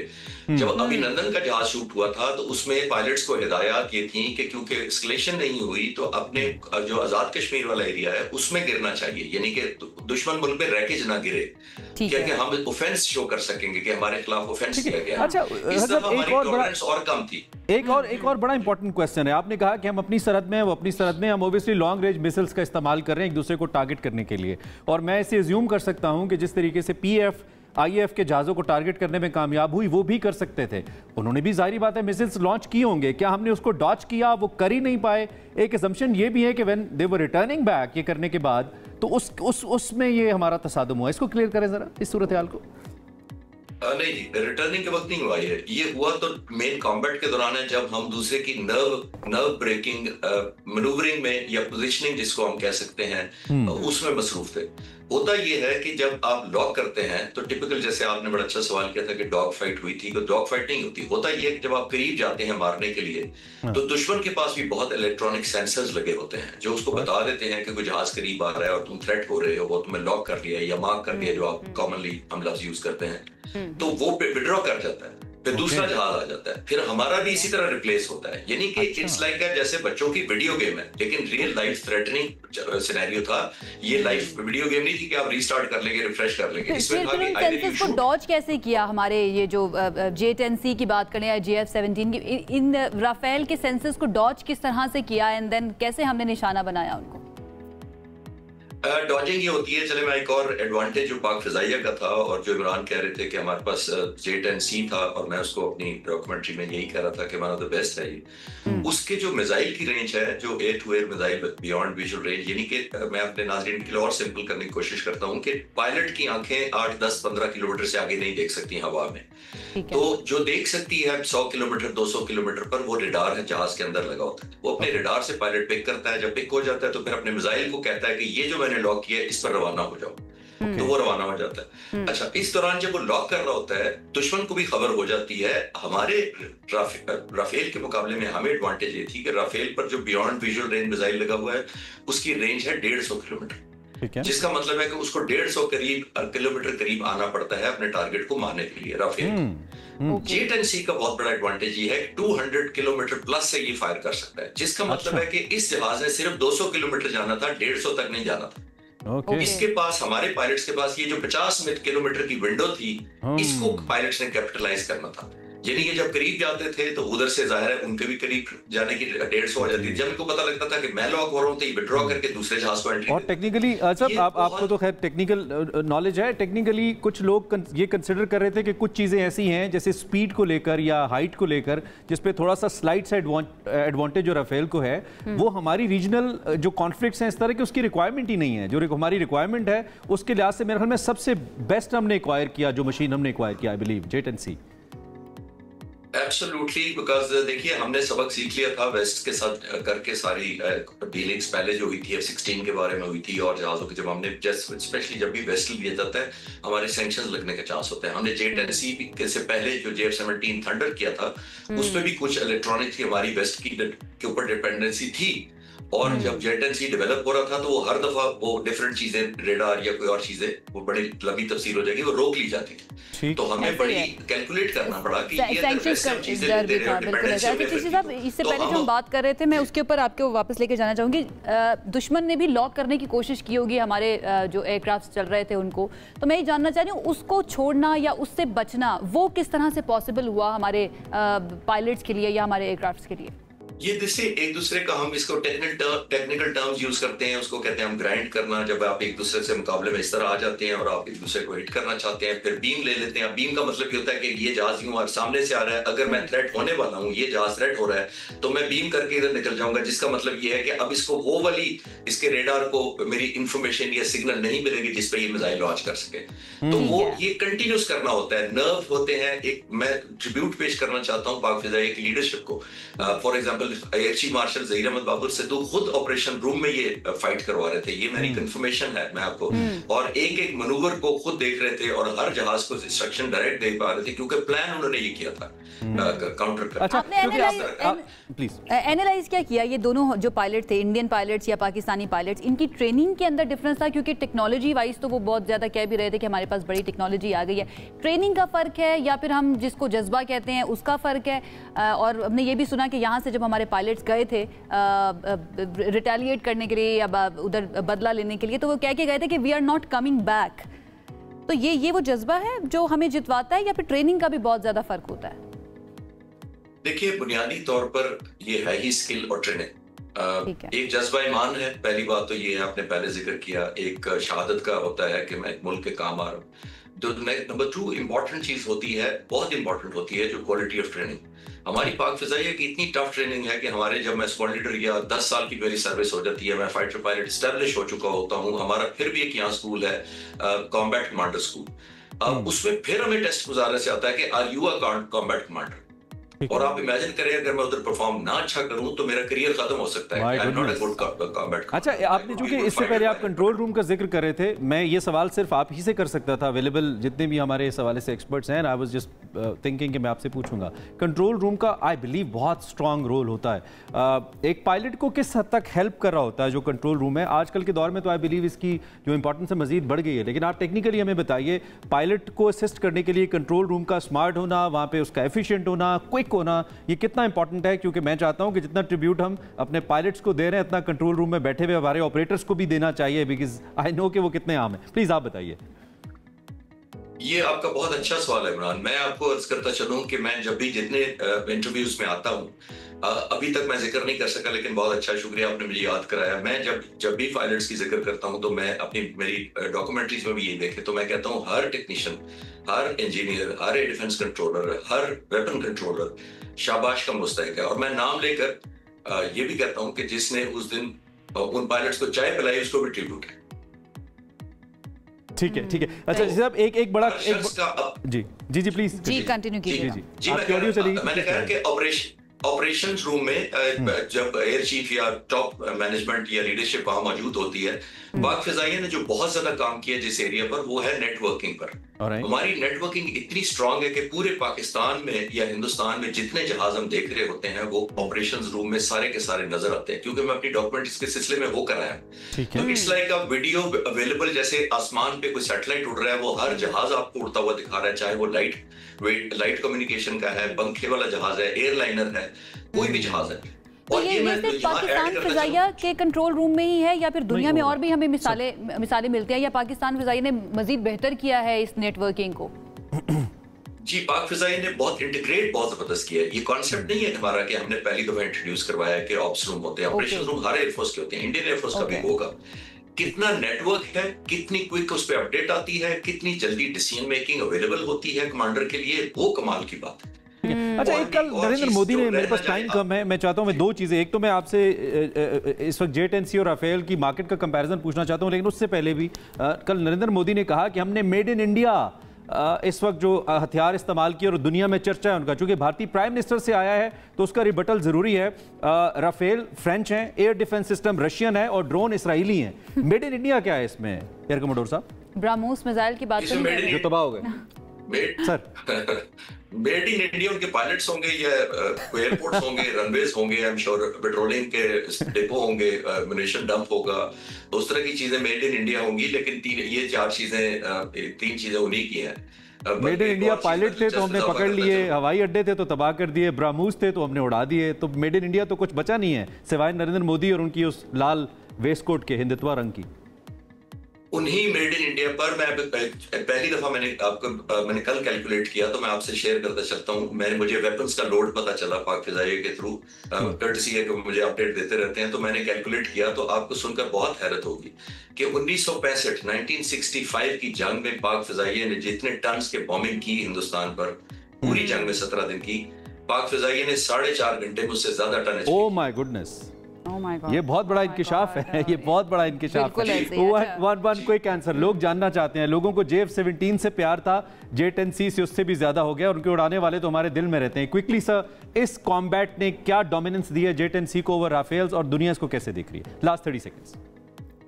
जी, ये जहाज ऐसा था जिसको दुनिया नहीं खरीद रही थी। हमने 3 साल से चल उड़ा रहे हैं, तो दुनिया, इजिप्ट ने सिर्फ इंटरेस्ट शो किया है और कोई जहाज दुनिया में नहीं इंटरेस्टेड थे। हमने एक सिस्टम नहीं उनका वेरीफाई किया, हमने उनका HQ-9B से एक शूट डाउन किया जहाज सरफेस टू एयर, वो दुनिया में रेटिफाई हो गया है। PL-15 जो मिसाइल लगता है बियॉन्ड विजुअल रेंज 200 किलोमीटर, जिसका मैंने जिक्र किया था, वो रेटिफाई हो गया, वो बैटल टेस्टेड हो गया, एंड अबव ऑल J-10C जो है वो बैटल टेस्ट हो गया। टाइम हमारा खत्म हो गया, आपका बहुत शुक्रिया। आपसे भी सेशन लगता है, दिल करता है खत्म ना हो, बात करते रहे, स्टोरी सुनते रहे। अल्हम्दुलिल्लाह अल्लाह ने इस काबिल बनाया हमें और हम इसकी बात करें। क्विक ब्रेक लेते हैं, ब्रेक के बाद आपको ज्वाइन करते हैं। Keep watching. सबसे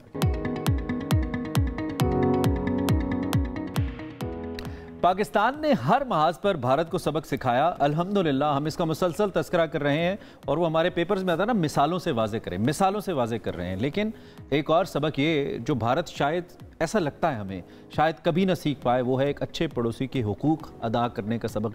किसी ने मेरे सोशल मीडिया पे ऐसी बात लिखी कि पाकिस्तान, वो कहते हैं ना अक्सर पाकिस्तान को भिखारी हैं, मांगते रहते हैं, तो मैंने उसको लिखा, मैंने कहा आई विश कि पाकिस्तान का हमसाया कोई पाकिस्तान जैसा होता, आप जैसा हमसाया हमारा ना होता, हमारे पैसे सारे उधर ना लग रहे होते जो आप हमेशा एक जंग मुसल्लत रखते हैं, तो हम भी बेहतर होते जैसे अब हमें, लेकिन इंशाल्लाह इससे भी बेहतर हो जाएंगे। खैर, अभी ये सिर्फ मोदी सरकार के पुरतशद्दुद और जो सियासी रवैये हैं, इंतहापसंदी है, ये सिर्फ उसका नतीजा नहीं है, बल्कि अफसोस के साथ कहना पड़ रहा है कि जो फनकार हैं, जो आर्टिस्ट हैं, जिन्हें अमन की बात करनी चाहिए या कम से कम खामोश रहना चाहिए, उन्होंने भी ऐसे रवैये का मुजाहरा किया। हम यहाँ पर पाकिस्तानी और इंडियन सेलिब्रिटीज़ का एक तकाबुल करने जा रहे हैं, उनके रवैये पे बात करने जा रहे हैं। और ये जारी बात है, एक्स एक ऐसा प्लेटफॉर्म है आयशा या इंस्टाग्राम, जिससे पता लग जाता है कि किसका माइंडसेट क्या है। तो पाकिस्तानी आर्टिस्ट क्या सोच रहे थे और इंडियन आर्टिस्ट इसके जवाब में क्या सोच रहे थे, इस पर थोड़ी हम बात करेंगे, इस पे बात करेंगे। और ये इंपॉर्टेंट इसलिए है कि जितने भी स्टार्स होते हैं, आर्टिस्ट होते हैं, उनका इम्पैक्ट बहुत ज़्यादा होता है, इन्फ्लुएंस बहुत ज़्यादा होता है, उनके चाहने वाले बहुत ज़्यादा होते हैं, और जो वो बात कर रहे होते हैं उसका असर होता है लोगों के ऊपर। तो वो क्या बात कर रहे हैं ये भी बहुत ज़्यादा मैटर करता है। दोनों ममालिक के स्टार्स जो हैं वो अपने अपने वतन से मोहब्बत का इजहार करते हुए नजर आए, बहुत अच्छी बात है। लेकिन मजमूई तौर पर अगर हम पाकिस्तानी फनकारों की बात करें, उनके रवैये की बात करें, तो वो अमन पसंदाना रहा। आपको पता है पहलगाम अटैक हुआ तो हमारे आर्टिस्ट जो थे उन्होंने अफसोस का इजहार किया कि कोई भी जान जो है ना वो बहुत कीमती होती है, और किसी भी इंसान की जान जो है उसको इस तरह से ज़ाया नहीं होना चाहिए या इस तरह से दहशतगर्दी का निशाना नहीं बनना चाहिए। और शायद उसका रीज़न एक ये भी हो सकता है कि हमने वो दहशतगर्दी देखी है और हम उसका सामना करते आए हैं, कितना अरसा हो चुका है, और भारत के अंदर हमें ये चीज़ नज़र नहीं आती, उनके फनकारों में भी नजर नहीं आती। इसकी मैं एक मिसाल देता हूँ कि हमारा शायद मुल्क में कोई कब्रिस्तान ऐसा ना हो जिसमें कोई एक शहीद दफन ना हो। शायद इस पूरे मुल्क में, चाहे वो उसका ताल्लुक फोर्सेस से है या सिविलियन आबादी से है, हमने शौदा अपने हाथों से, और कोई खानदान ऐसा शायद ना हो जिसके अंदर कोई शहीद ना हो। मेरे एक फर्स्ट कजन जो हैं वो एक धमाके में शहीद हो चुके हैं, तो कोई ऐसा खानदान नहीं है। मेरे अपने ताया जो हैं वो 71 वॉर के शहीद हैं, तो कोई ऐसा खानदान, कोई ऐसा कब्रिस्तान नहीं है। हमने प्रैक्टिकली, हमारी जनरेशन ने देखा है और कई सालों से देखा है, तो वी नो कि इसकी पेन क्या होती है। लेकिन दूसरी जाने वो वॉर मॉन्गरिंग, जरा दिखाइए कुछ ट्वीट्स हमारे पास हैं उनके, कुछ पर्सनैलिटीज, सेलिब्रिटीज के, इंडियन सेलिब्रिटीज ने जो कुछ शोशे छोड़े हैं खास तौर पे। जैसे मैं अक्षय कुमार की ट्वीट देख रहा था, with their Jai Hind we respect your slogan. ये उस वक्त की बात है जब बच्चों को निशाना बनाया गया था पाकिस्तान के अंदर, उसके बाद ये वाले इनके ट्वीट सामने आए। आई विश, और मैं बस अज्यूम कर लेता हूं कि आपको शायद नहीं पता कि क्या हुआ है पाकिस्तान में, 7 मासूम बच्चे शहीद हुए हैं, मैं अज्यूम कर लेता हूं। लेकिन अगर आपको पता है तो शेम ऑन यू, आपके लिए शर्म की बात है। कंगना रेनॉल्ट जो कि हमेशा ऐसी किसी सिचुएशन को कैश करती हैं, आती हैं सोशल फॉलोइंग लेने के लिए, और पाकिस्तान के खिलाफ ये लोग बोलते हैं। इसी तरह एक और साहब हैं जिनको शायद, क्या नाम है, और मोदी ने इनको बता दिया, हर्षवर्धन, जिनके साथ मावरा ने मूवी की थी इंडिया में जाके, जी बिल्कुल, उनके अंदर वो उन्होंने लीड का किरदार अदा किया था। वो कह रहे हैं कि मोदी ने इनको बता दिया, जिस पर इवन मावरा जो है उनकी जानिब से भी कहा गया कि ये नहीं होना चाहिए था, या इस तरह का पारिश रावल साहब को दिखा रहे हैं। मैं लिटरली समझता हूँ कि हमें दिखाना भी नहीं चाहिए, लेकिन चेहरा आश्कार तो करना है। ये जो करंट इन्फॉर्मेशन वॉरफेयर, इसको लेकर एक्सपोज्ड हो गए हैं। मैं अपने मीडिया पे बोल भी नहीं सकता कि अपनी बीमारी को ठीक करने के लिए 15 दिन ये सुबह उठ के क्या पीते रहे। मैं I don't want to say that, I remember that, मुझे अखलाक से गिरा हुआ लगता है। और इन्होंने मीडिया पे बताया है, आप यूट्यूब कीजिए, आपको मालूम हो जाएगा कि 15 दिन में इनकी बीमारी क्या पीने से ठीक हुई। हमारे साथ इस वक्त माविश मौजूद हैं। वैसे तो ड्रामों के ऊपर हम उनका क्रिटिकल एनालिसिस लेते हैं, मुख्तलिफ तकाबली जायजा लेते हैं, क्योंकि साइकोलॉजी भी उनका सब्जेक्ट है, इस पर भी हम बात करते हैं। लेकिन फिर वक्त आशा सिचुएशन ऐसी है, तो हम जरा ये सेलिब्रिटी माइंडसेट के ऊपर बात कर लेते हैं कि इसका क्या है। बहुत जरूरी है, और मुझे लगता है कि Mavish is the most pertinent guest, क्योंकि उनका बहुत राब्ता भी रहता है, वो देखती भी रहती हैं, ऑब्जर्व भी करती रहती है सारी सिचुएशन, और मुस्कुरा भी रही हैं, और मुझे लगता है इत्तेफाक भी करेंगे हमने जितनी भी बातें की। Mavish, thank you so much हमें ज्वाइन करने के लिए। सबसे पहले ये जो एक तकाबुली जायजा हमने लिया है दोनों तरफ के फनकारों का, व्हाट डू यू थिंक? एक मुझे लगता है एक आर्टिस्ट को जेब नहीं देता है कि वो इस तरह से वॉर मॉन्गरिंग वाले स्लोगन्स लिखे या फिर इस तरह से नारे लगाए। आपका क्या ख्याल है? बहुत शुक्रिया प्रोग्राम में लेने के लिए आयशा और इमरान, और बिल्कुल सारी बातें जो आपने कही हैं मैं उससे बिल्कुल मुत्तफ़िक़ हूँ। वॉर मॉन्गरिंग आर्टिस्ट को बिल्कुल शोभा नहीं देता, बिकॉज आर्टिस्ट, स्पोर्ट्समैन ये अमन की अलामत होते हैं। फॉस्टरिंग बेटर टाइज के लिए इन्हीं लोगों को इस्तेमाल किया जाता है। तो अगर आप ही जो हम वॉर मॉन्गरिंग, इनफैक्ट जो आयरॉनिक बात है, वो रेटरिक जो है वो हम फ़ौजियों से सुनते हैं, और कि हम ये करेंगे, हम वो करेंगे। हमारे तो फ़ौजी तक ये बात नहीं कर रहे, हमारे फ़ौजियों ने तो ये बात की है कि भाई पीस की बात करें, हाँ अगर आप हम पे अटैक करेंगे तो हम अपना दिफा करना जानते हैं। लेकिन अफसोस की बात ये है, और क्योंकि जितना भी मेरा स्टडी रही है बॉलीवुड की, और जितना मैंने उनको देखा है करीब से दूर से, जो भी बॉलीवुड जो है वो एक स्टेट लाइन फॉलो करता है, और उनकी स्टेट अनफॉर्चुनेटली स्पेशली पिछले 10 साल से बहुत ज़्यादा अग्रेसिव है, बहुत ज़्यादा एंटी पाकिस्तान, एंटी मुसलमान, एंटी माइनॉरिटीज़ इनका रेटरिक रहा है। और इनके जो आर्टिस्ट हैं वो कभी भी इनको जवाब नहीं देते, इनको कभी भी एक मुँह तोड़ जवाब देना, या इनकी कम्युनिटी भी कभी टुगेदर बैंड नहीं करती। जैसे हमारे आर्टिस्ट की कम्युनिटी एक दफ़ा होता है ना कि किसी चीज़ पे इकट्ठे होकर बात करते हैं, तो ये यकज़बान होकर कभी भी अपनी गवर्नमेंट को कॉल आउट नहीं करते, हमारे आर्टिस्ट करते हैं। और हमारे यहाँ एक कल्चर ऑफ ट्रू डेमोक्रेसी भी मौजूद है कि हमारे यहाँ जैसा भी है, जो भी है, ऊपर नीचे जो भी होता है, कहीं ना कहीं आपको आवाजें सुनने को मिलती हैं। ये तो यक ज़बान हो के ऐसे खड़े हो जाते हैं, I feel like they are scared, always scared of their government, क्योंकि अगर ये गवर्नमेंट के अगेंस्ट कोई बात करेंगे इनको काम नहीं मिलेगा। एंड देन अगर हम मुस्लिम आर्टिस्ट की जो इंडिया में मौजूद हैं, जो कि बहुत बड़े बड़े स्टार्स हैं, खान्स की आप बात कर लें, वो तो इस तरह के मामले के ऊपर कुछ भी बात करें तो पूरा इंडिया जो है उनके पीछे पड़ जाता है। तो मुझे लगता है कि देयर स्केयर्ड। हो चुका है। जिस मुल्क के अंदर, Mavish sorry to cut you, जिस मुल्क के अंदर कराची बेकरी के ऊपर हमला हो रहा है कि उसके नाम के अंदर कराची आता है, कैन यू बिलीव? हमारे गली गली में के नाम चेंज हो रहे हैं। हमारे गली गली में दिल्ली बिरयानी है, हैदराबादी बिरयानी है, और क्या मुंबई बिरयानी है। प्लीज, ये हमने असल में इमरान, हमने कभी भी ना उनका फ्लो ऑफ इंफॉर्मेशन या उनका कल्चर हमने कभी भी लुक डाउन अपॉन नहीं किया, हमने उस पर कोई लानत मलामत नहीं की, हमने हमेशा अब्जॉर्ब किया है। बॉलीवुड हमारे मुल्क के सिनेमाओं में बॉलीवुड चला है। क्या ऐसा कभी हुआ है कि इंडिया में उस लेवल पे पाकिस्तानी सिनेमा या मूवीज स्क्रीन हुई हों जिस तरह हमने उनकी मूवीज़ या चीज़ें स्क्रीन की हैं? बात कॉन्टेंट के क्वान्टिटी की भी नहीं है कि जी उनके यहाँ तो इतनी फिल्में हैं, हमें क्या, उन्हें क्या ज़रूरत है हमारी फिल्में दिखाने की, हमारे पास तो सिनेमा ही नहीं था, ये बात नहीं है। उन्होंने उन्होंने कल्चरल एक्सचेंज के लिए भी या फॉस्टरिंग पीस के लिए भी या कॉन्वर्जेशंस के लिए भी ये चीज़ अलाउ नहीं की, क्योंकि उनके डीएनए में अनफॉर्चुनेटली अगर आप 1971, 1965 या कोई वजह ही है ना कि 70-80 साल से वहाँ से कभी भी इस तरह का स्टेप नहीं लिया जाता कि वो पाकिस्तान के साथ पीस रखें, क्योंकि ये जो गलत इंफॉर्मेशन लोगों के दिमाग में थी या कॉन्सेप्ट था कि नहीं वहाँ के लोग भी पीस चाहते हैं, हमारे लोग भी पीस चाहते हैं, ये आई होप कि ये मिथ टूट गया हो। और माविश एक जो सॉफ्ट इमेज जा रहा था पाकिस्तान का थ्रू आवर टीवी ड्रामास जो कि बहुत ही ज्यादा पसंद किए जा रहे थे इंडिया के अंदर, उनको फौरी तौर पर बंद कर देना इस कॉन्फ्लिक्ट के बाद, उसके बाद जो हमारे आर्टिस्ट हैं उनके अकाउंट्स को, उनके सोशल मीडिया अकाउंट्स को ब्लॉक कर देना, ये भी तो जहनियत को शो करता है। हालांकि पसंद किया जा रहा था इन ड्रामास को हमारे वहाँ पर कि जो मोदी गवर्नमेंट है या इंडियन गवर्नमेंट है वो नहीं चाहती कि पाकिस्तान का सॉफ्ट इमेज जो है वो इंडियंस तक या उनकी आवाम तक पहुँचे।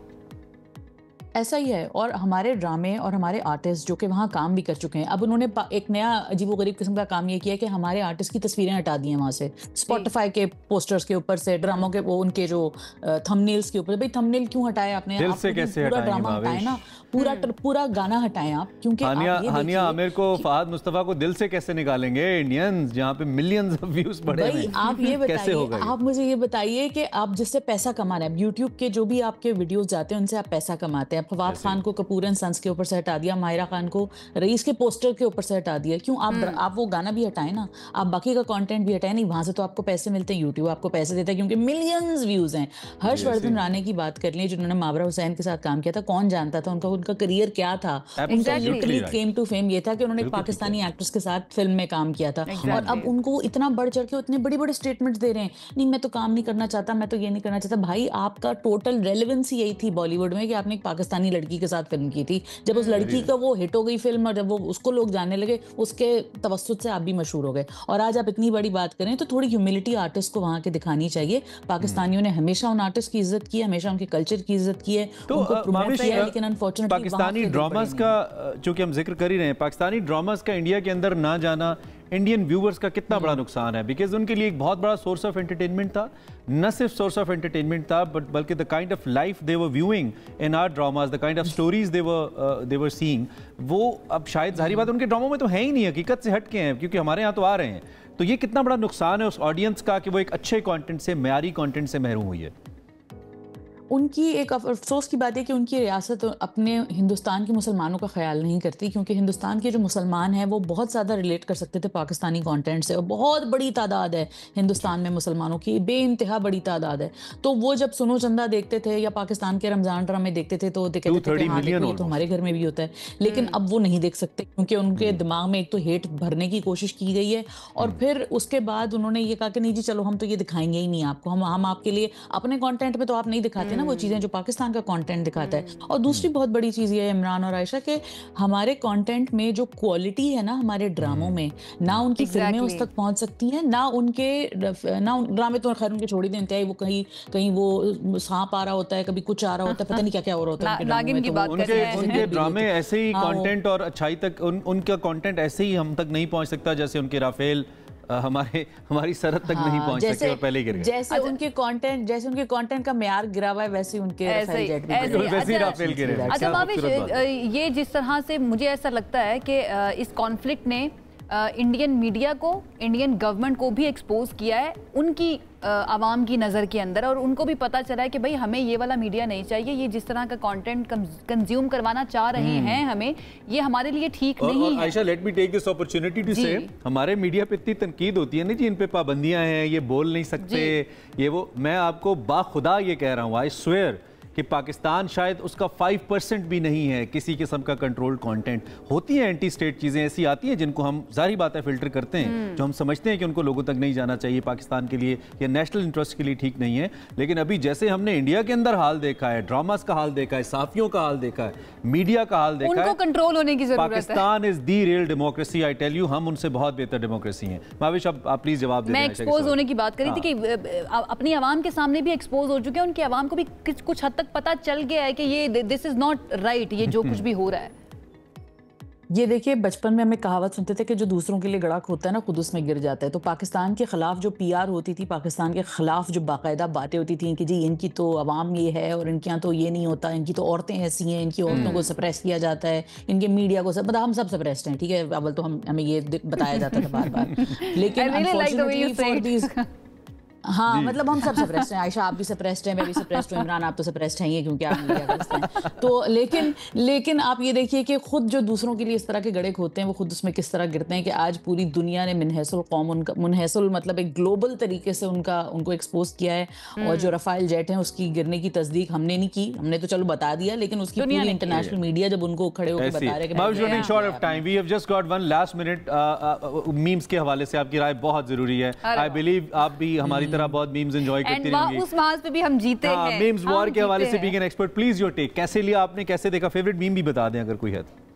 फेवरेट मीम तो बहुत, I can't take a pick, but इस वक्त तो एयरवाइज जो हमारे मार्शल हैं, जो औरंगजेब साहब के ऊपर जो हमारी एक पूरी एक जम्मे गफीर अवाम की खुश हो रही है, तो उनको देख के मुझे बड़ी खुशी होती है। पाकिस्तान, ही is the national crush of Pakistan. But मैं ये कहती हूँ कि हमारे तीनों जो थे, DGIS PRB, जो हमारी नेवी के चीफ भी थे, तीनों को देख के इतनी खुशी हो रही है। लेकिन मेरा ख्याल से हम सारे मीमर्स को जो है तमगा तंजो मिजा मिलना चाहिए हुकूमत पाकिस्तान की तरफ से। और ये मुझे लगता है कि अवार्ड में हम शामिल कराएंगे ये तमगा इंशाल्लाह। 65 और 71 की, जी 65 और 71 की वॉर के बाद मेरी अम्मी ये कहती हैं कि जी मैंने जो जज्बा मैं उनके अंदर देखती हूँ, कहती हूँ अम्मी आप ऐसी बातें क्यों करती हैं, तो कहती हैं नहीं बेटा अब तुम लोगों को समझ में आ रहा है। Exactly, ये जो हम जिस तरह सोचते थे कि हमने, बहुत अच्छी बात आपने की है माविश, अपने पेरेंट्स की बातें याद आ रही है। हम कहते थे 65 की जंग में बेटा ये हुआ था, जहाज उड़ा करते थे, हम लाइट्स बंद कर देते थे, और ये हमने खुद देख लिया। Thank you so much Mavish Aijaz हमारे साथ मौजूद थी। Thank you Mavish ji. जनाब आप एक तकाबली जायजा जो है वो रख दिया है हमने, किस तरह से जो इंडियन फनकार हैं और जो पाकिस्तानी फनकार हैं, फनकार ही हैं सारे, लेकिन फनकार अच्छे होने चाहिए तो ज़्यादा बेहतर। एक ब्रेक की तरफ जाते हैं, साथ कीप वाचिंग। पाकिस्तान और भारत के दरमियान जो कॉन्फ्लिक्ट हुआ है उसके अंदर हमारी क्रिकेट तो मुतासिर हुई थी, उनकी IPL जो है ना वो भी मुतासिर हुई है। तो इसके ऊपर भी हम कोशिश करें कि हर रोज़ बात करें, क्योंकि अभी हमारे PSL के मैचेस जो है ना वो बाकी हैं। और आपसे थोड़ी देर पहले ये खबर भी आ रही थी कि ये मैचेस के लिए डेट फाइनलाइज हो चुकी है। अभी टिकट्स चल रहे थे, अभी हम देखते हैं हमारी स्टोरी अपडेटेड है या नहीं, आपको बता देते हैं, लेकिन डेट अनाउंस हो चुका है। बल्कि इस वक्त भी आप जब देख रहे हैं तो ये नीचे देखिए टिकट्स आपके चल रहे हैं, हम आपको बता रहे हैं, इन्फॉर्म कर रहे हैं। सो फिल वक्त जो सिचुएशन है इस वक्त उसके मुताबिक इतलात ये हैं कि पाक भारत कशीदगी की वजह से जो मुअत्तल होने वाली PSL है वो बहाल हो गई है। चेयरमैन PCB का बयान इस हवाले से आ गया है। तो इंशाल्लाह अगले कुछ दिनों में, अब 17 से 25 मई है जो टेंटेटिव डेट्स हैं, इसके अंदर इंशाल्लाह ये हमारे जो बकिया या बाकी मानदा मैचेस हैं वो हो जाएंगे। किधर फंस गया मैं, तो इस पर हम बात करेंगे। एक तो ये कि मेरा बहुत बड़ा कंसर्न है जिस तरीके से भारत ने ड्रोन मारा है पाकिस्तान के हमारे बहुत बिलवड पिंडी क्रिकेट स्टेडियम को। एक तो पिंडी, चूँकि हम पिंडी वाल खुद भी हैं, हमें बड़ी उससे लगावट है, और पिंडी जो क्रिकेट स्टेडियम है बहुत तारीखी बड़े मैचेस की मेज़बानी करने का एजाज़ इसको हासिल है, इंटरनेशनल स्टेडियम है। तो भारत ने, और जिस ICC के जो चेयरमैन है वो भी इस वक्त इंडियन ही है, तो अपनी ज़हनियत दिखाई है, वो उस पर बड़ा दिल दुखा है। अभी दोनों फैक्टर्स को हम चाहते हैं कि ये अच्छी बात आपने की, और मैं कल से इसी बात के ऊपर मेरा फोकस है कि आप किसी भी क्रिकेट स्टेडियम के ऊपर या किसी भी खेल के मैदान के ऊपर कोई ड्रोन अटैक क्यों करेंगे भाई? आप माइंडसेट चेक करें, आप जहनियत चेक करें कि बेसिकली उसका जहनियत जो है ना वो ये। हमने सोचा कि इसके ऊपर भी बात कर लेते हैं, और इसके साथ साथ जो अब ये मैचेस होने वाले हैं उनके लिए स्केड्यूल क्या बनेगा। और कल माजिद भट्टी साहब भी कह रहे थे कि अब इंटरनेशनल प्लेयर्स शायद मौजूद नहीं होंगे बाकी मादा मैचेस के अंदर, तो अब क्या स्केड्यूल है। हमारे साथ मौजूद हैं मिर्ज़ा इकबाल बेग साहब, सीनियर स्पोर्ट्स जर्नल की तरफ चलते हैं, उनसे बात करते हैं। बहुत शुक्रिया बेग साहब ज्वाइन करने के लिए, आई होप आप ठीक ठाक होंगे। पहला सवाल मैं यही रखती हूँ आपके आगे कि क्रिकेट स्टेडियम या किसी भी खेल के मैदान को निशाना बनाना भारत की तरफ से जहनियत को वाज़ेह करता है, एक्सपोज करता है।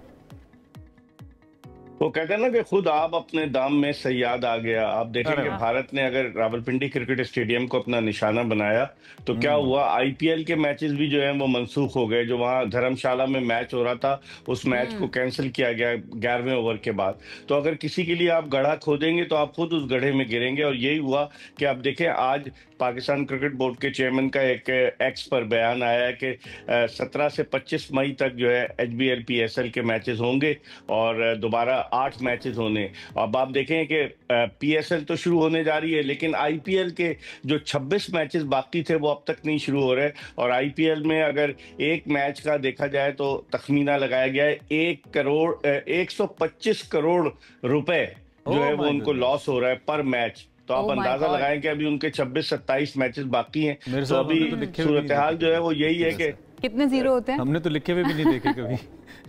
जी आपने इमरान अगर बैंक में काम किया होता तो आप फौरन हिसाब किताब लगा देते, लेकिन बहरहाल एंकर बन गए आप। यही है कि अब इतना ज्यादा उनको लॉस हुआ है, लेकिन पाकिस्तान के लिए बड़ी खुशाइन बात है। और रावलपिंडी में मैचेस होंगे, पिंडीवाल, मैं सुन रहा था इमरान को कि रावलपिंडी में मैचेस होंगे।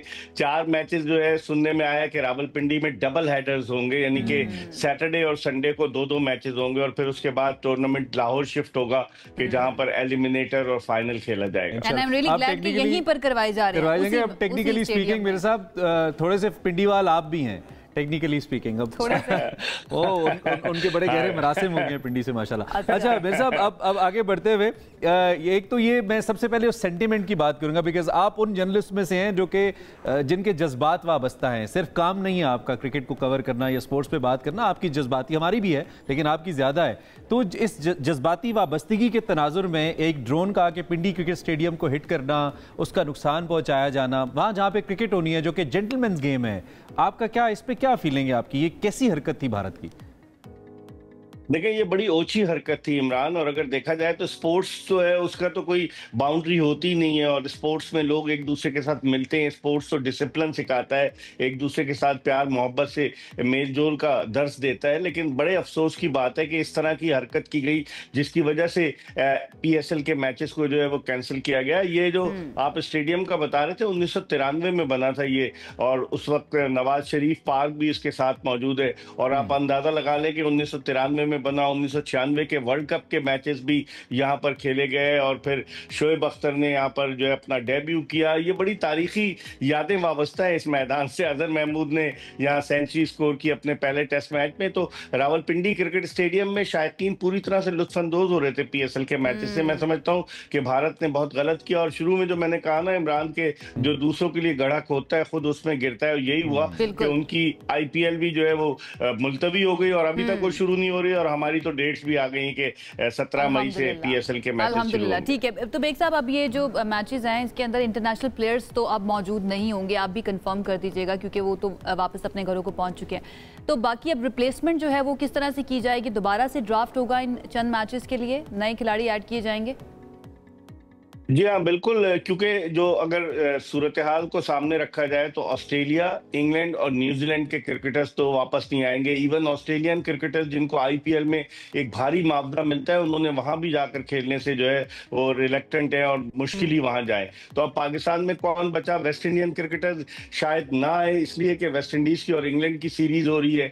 सिकंदर रजा जो जिम्बाब्वे के हैं वो शायद वहां पर जिम्बाब्वे का टेस्ट मैच है इंग्लैंड में, वहां चले जाए। और फिर बचे कौन? कौसाल परेरा श्रीलंका के, वो आ सकते हैं, और मोहम्मद नबी वगैरह। तो गैर मुल्की क्रिकेटर से तो तवक्को न रखी जाए कि वो बहुत बड़ी तादाद में आएंगे। पाकिस्तान क्रिकेट एक बड़ा इसमें कलीदी सवाल ये बन रहा है, बहुत सारे लोग मुझ समेत ये जानना चाहेंगे, फिर आप कहेंगे कि आप बैंकर होते हैं, आप फाइनेंस की बातें करते हैं, लेकिन मेरी मजबूरी है, ये जो इतने बड़े बड़े हैवी किस्म के कॉन्टेक्स्ट थे, खासतौर पे जो IPL प्लेयर्स खेल रहे थे, पाकिस्तान वालों के भी obviously they were getting good money. तो ये ऐसी सिचुएशन तो पहले कभी हुई नहीं है, ना IPL में हुई, ना PSL में हुई कि जंग लग गई हो और या कोई ऐसी कैटास्ट्रोफी आ गई हो कि मुलतवी हो जाए। तो क्या ये पैसे एज पर कॉन्ट्रैक्ट तमाम प्लेयर्स को पूरे मिलेंगे? मिर्जा साहब मैच तो अभी 16 मैचेस IPL के हैं और PSL के भी रहते हैं। जी इमरान, बिल्कुल, ये तो मुआहदे में जब शुरू में साइन करते हैं प्लेयर्स तो उस वक्त यही कहा जाता है कि आपको ये पूरे के पूरे पैसे मिलेंगे। आपको याद होगा 2021 में जब कोविड आ गया था और कराची में मैचेस हो रहे थे PSL के, तो फिर अचानक उन्हें मुत्तहिदा अरब अमारात शिफ्ट किया गया। तो वहां पर भी मतलब ये इन्होंने कॉन्ट्रैक्ट में रखा होता है कि जनाब किसी भी सूरत में अगर कोई ऐसी मुश्किल हो, प्लेयर्स तो अवेलेबल थे ना, प्लेयर्स का तो कसूर नहीं है, तो वो कहते हैं कि उनको पैसे पूरे मिलेंगे। और यही IPL में भी होगा। IPL तो अफोर्ड कर सकता है, हमें भी करना होगा क्योंकि हमारी फ्रेंचाइजीज जो थी वो माली नुकसान का शिकार थी। तो अब देखें क्या होगा, पैसे बेग साहब अब ये जो कॉन्फ्लिक्ट हुआ है, व्हाट डू यू थिंक कि क्या क्रिकेट का भी नुकसान हुआ है या फिर दोबारा से नॉर्मलाइज करने में, अगर मैं थोड़ा सा रिफ्रेश करूं सवाल को, दोबारा से नॉर्मलाइज करने में कितना वक्त लगेगा कि दोबारा खिलाड़ी पाकिस्तान आए या फिर इवन भारत जाकर खेलें? कितना वक्त आपको लगता है कि लगेगा?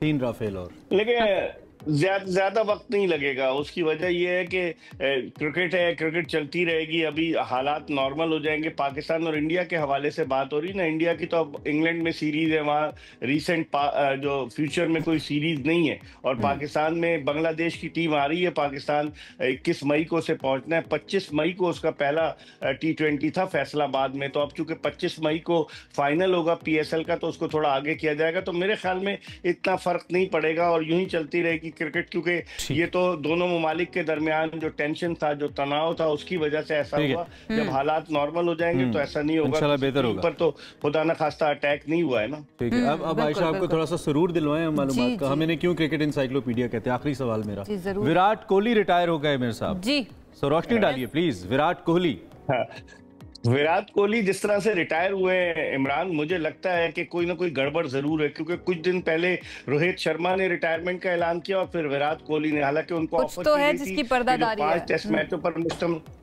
5 टेस्ट मैचों पर मुश्तमिल सीरीज में उन्हें कप्तानी की भी ऑफर की गई थी, लेकिन मजबूरन उन्होंने चूंकि ऐलान कर दिया रिटायरमेंट का, तो शुभमन गिल को बनाया। अब विराट कोहली को देखे ना कि दिल्ली के रहने वाले और उनके वालिद जो थे, उनका बचपन में इंतकाल हो गया था जब छोटे से थे, तो उसकी वजह से विराट कोहली जो थे बड़े एरोगेंट थे।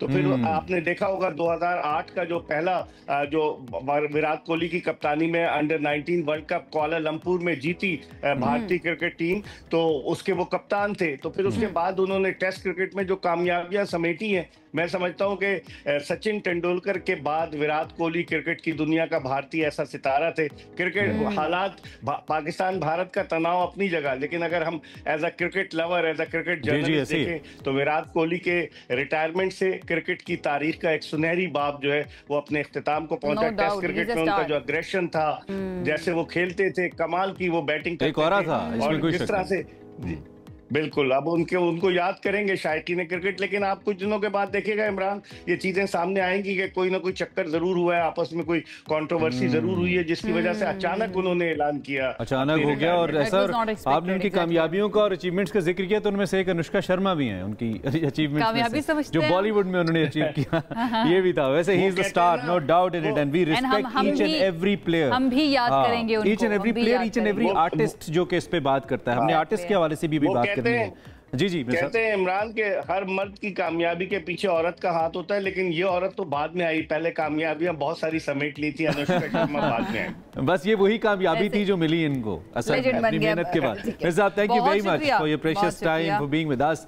विराट कोहली हमारा एज अ प्लेयर, हम उन्हें बहुत अप्रिशिएट करते हैं, उनका बहुत बड़ा फैन फॉलोइंग उनकी है पाकिस्तान के अंदर, उनमें से हम भी एक हैं। क्रिकेट को बहुत नुकसान है, लेकिन मुझे लगता है कि वो भी किसी भारतीय साजिश का शिकार हो गए। इतने बड़े प्लेयर किसी साजिश की बिना पर रिटायर हुए। इंतजार रहेगा कि वो इस बारे में कभी जिंदगी में जाके बात करें, अनफोल्ड हो जाए जो भी हुआ था। बालाजी एक ब्रेक की तरफ जाते हैं, ब्रेक से वापस आएंगे, मजीद बात करेंगे, साथ रहिए।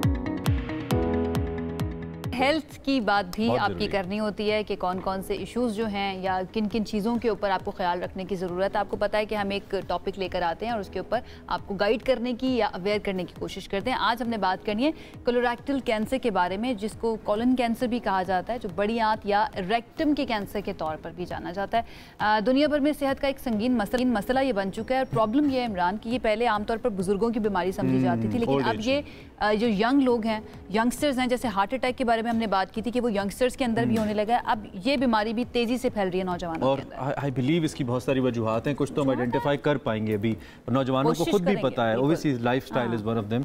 तो ये बड़ी तशवीशनाक बात है। जो हेल्थ एक्सपर्ट्स हैं, they are quite concerned about it कि ये क्यों बढ़ रहा है। 2020 में अगर हम इसकी बात करें कोलोरेक्टल कैंसर की, तो इसमें 1.9 मिलियन से ज़ायद ऐसे नए केसेस हैं जो कि सामने आए हैं, और ऑलमोस्ट 9,30,000 तक जो है इस हवाले से अमवात का भी तखमीना लगाया गया था। और फिर इसी की वजह से मजीद जो कॉम्प्लिकेशन है हेल्थ की, और दीगर कॉम्प्लिकेशंस भी हो सकती हैं, बिकॉज ये पूरा आपका जो सिस्टम है डाइजेस्टिव, उससे इसका ताल्लुक है।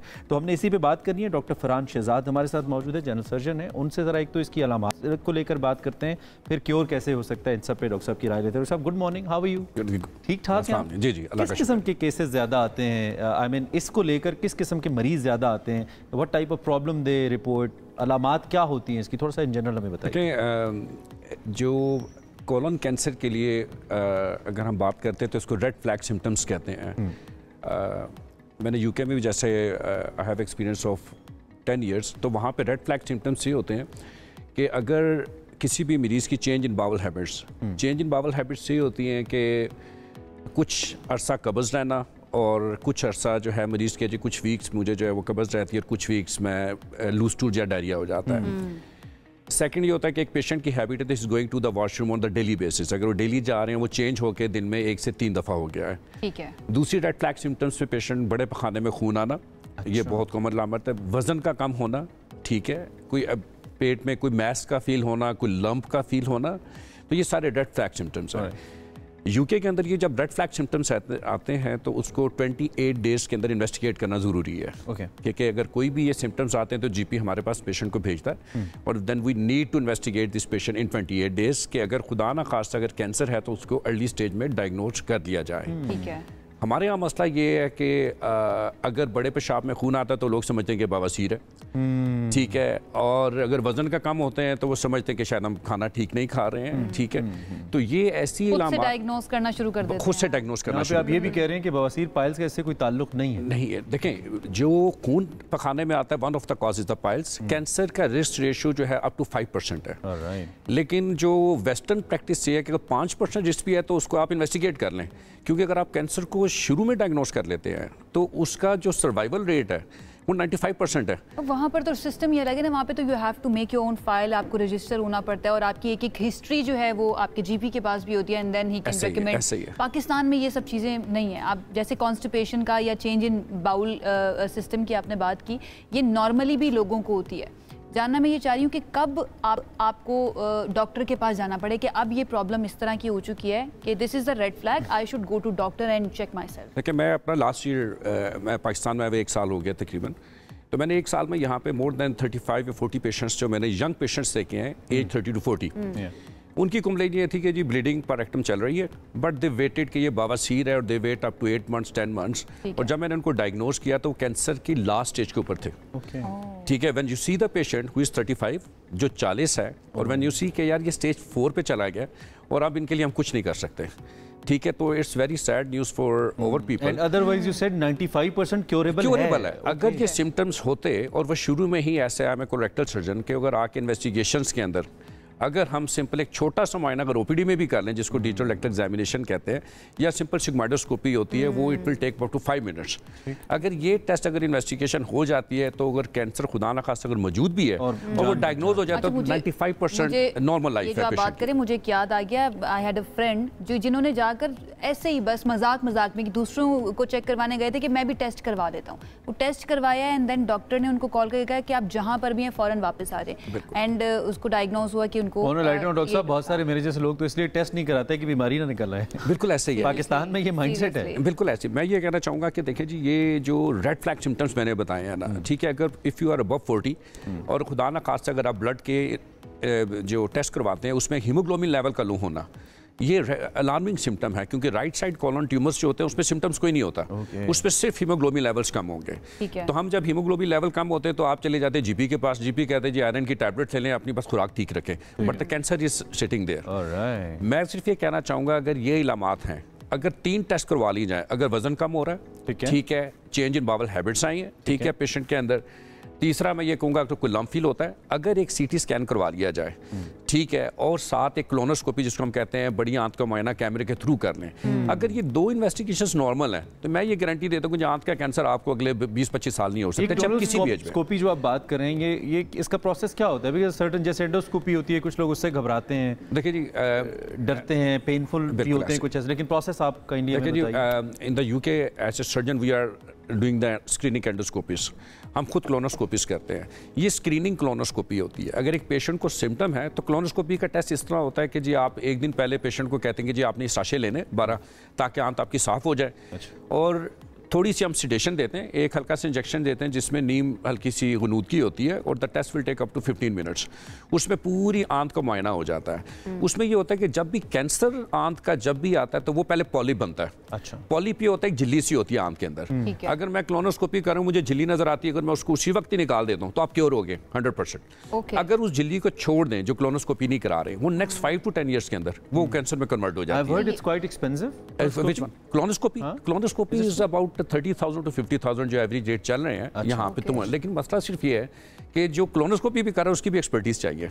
देखिए ना, मैं कर कौन रहा है, देखिए मैं क्लोनोस्कोपी कर रहा हूँ क्योंकि आंत एक ऐसी है कि इट्स अबाउट 120 सेंटीमीटर है।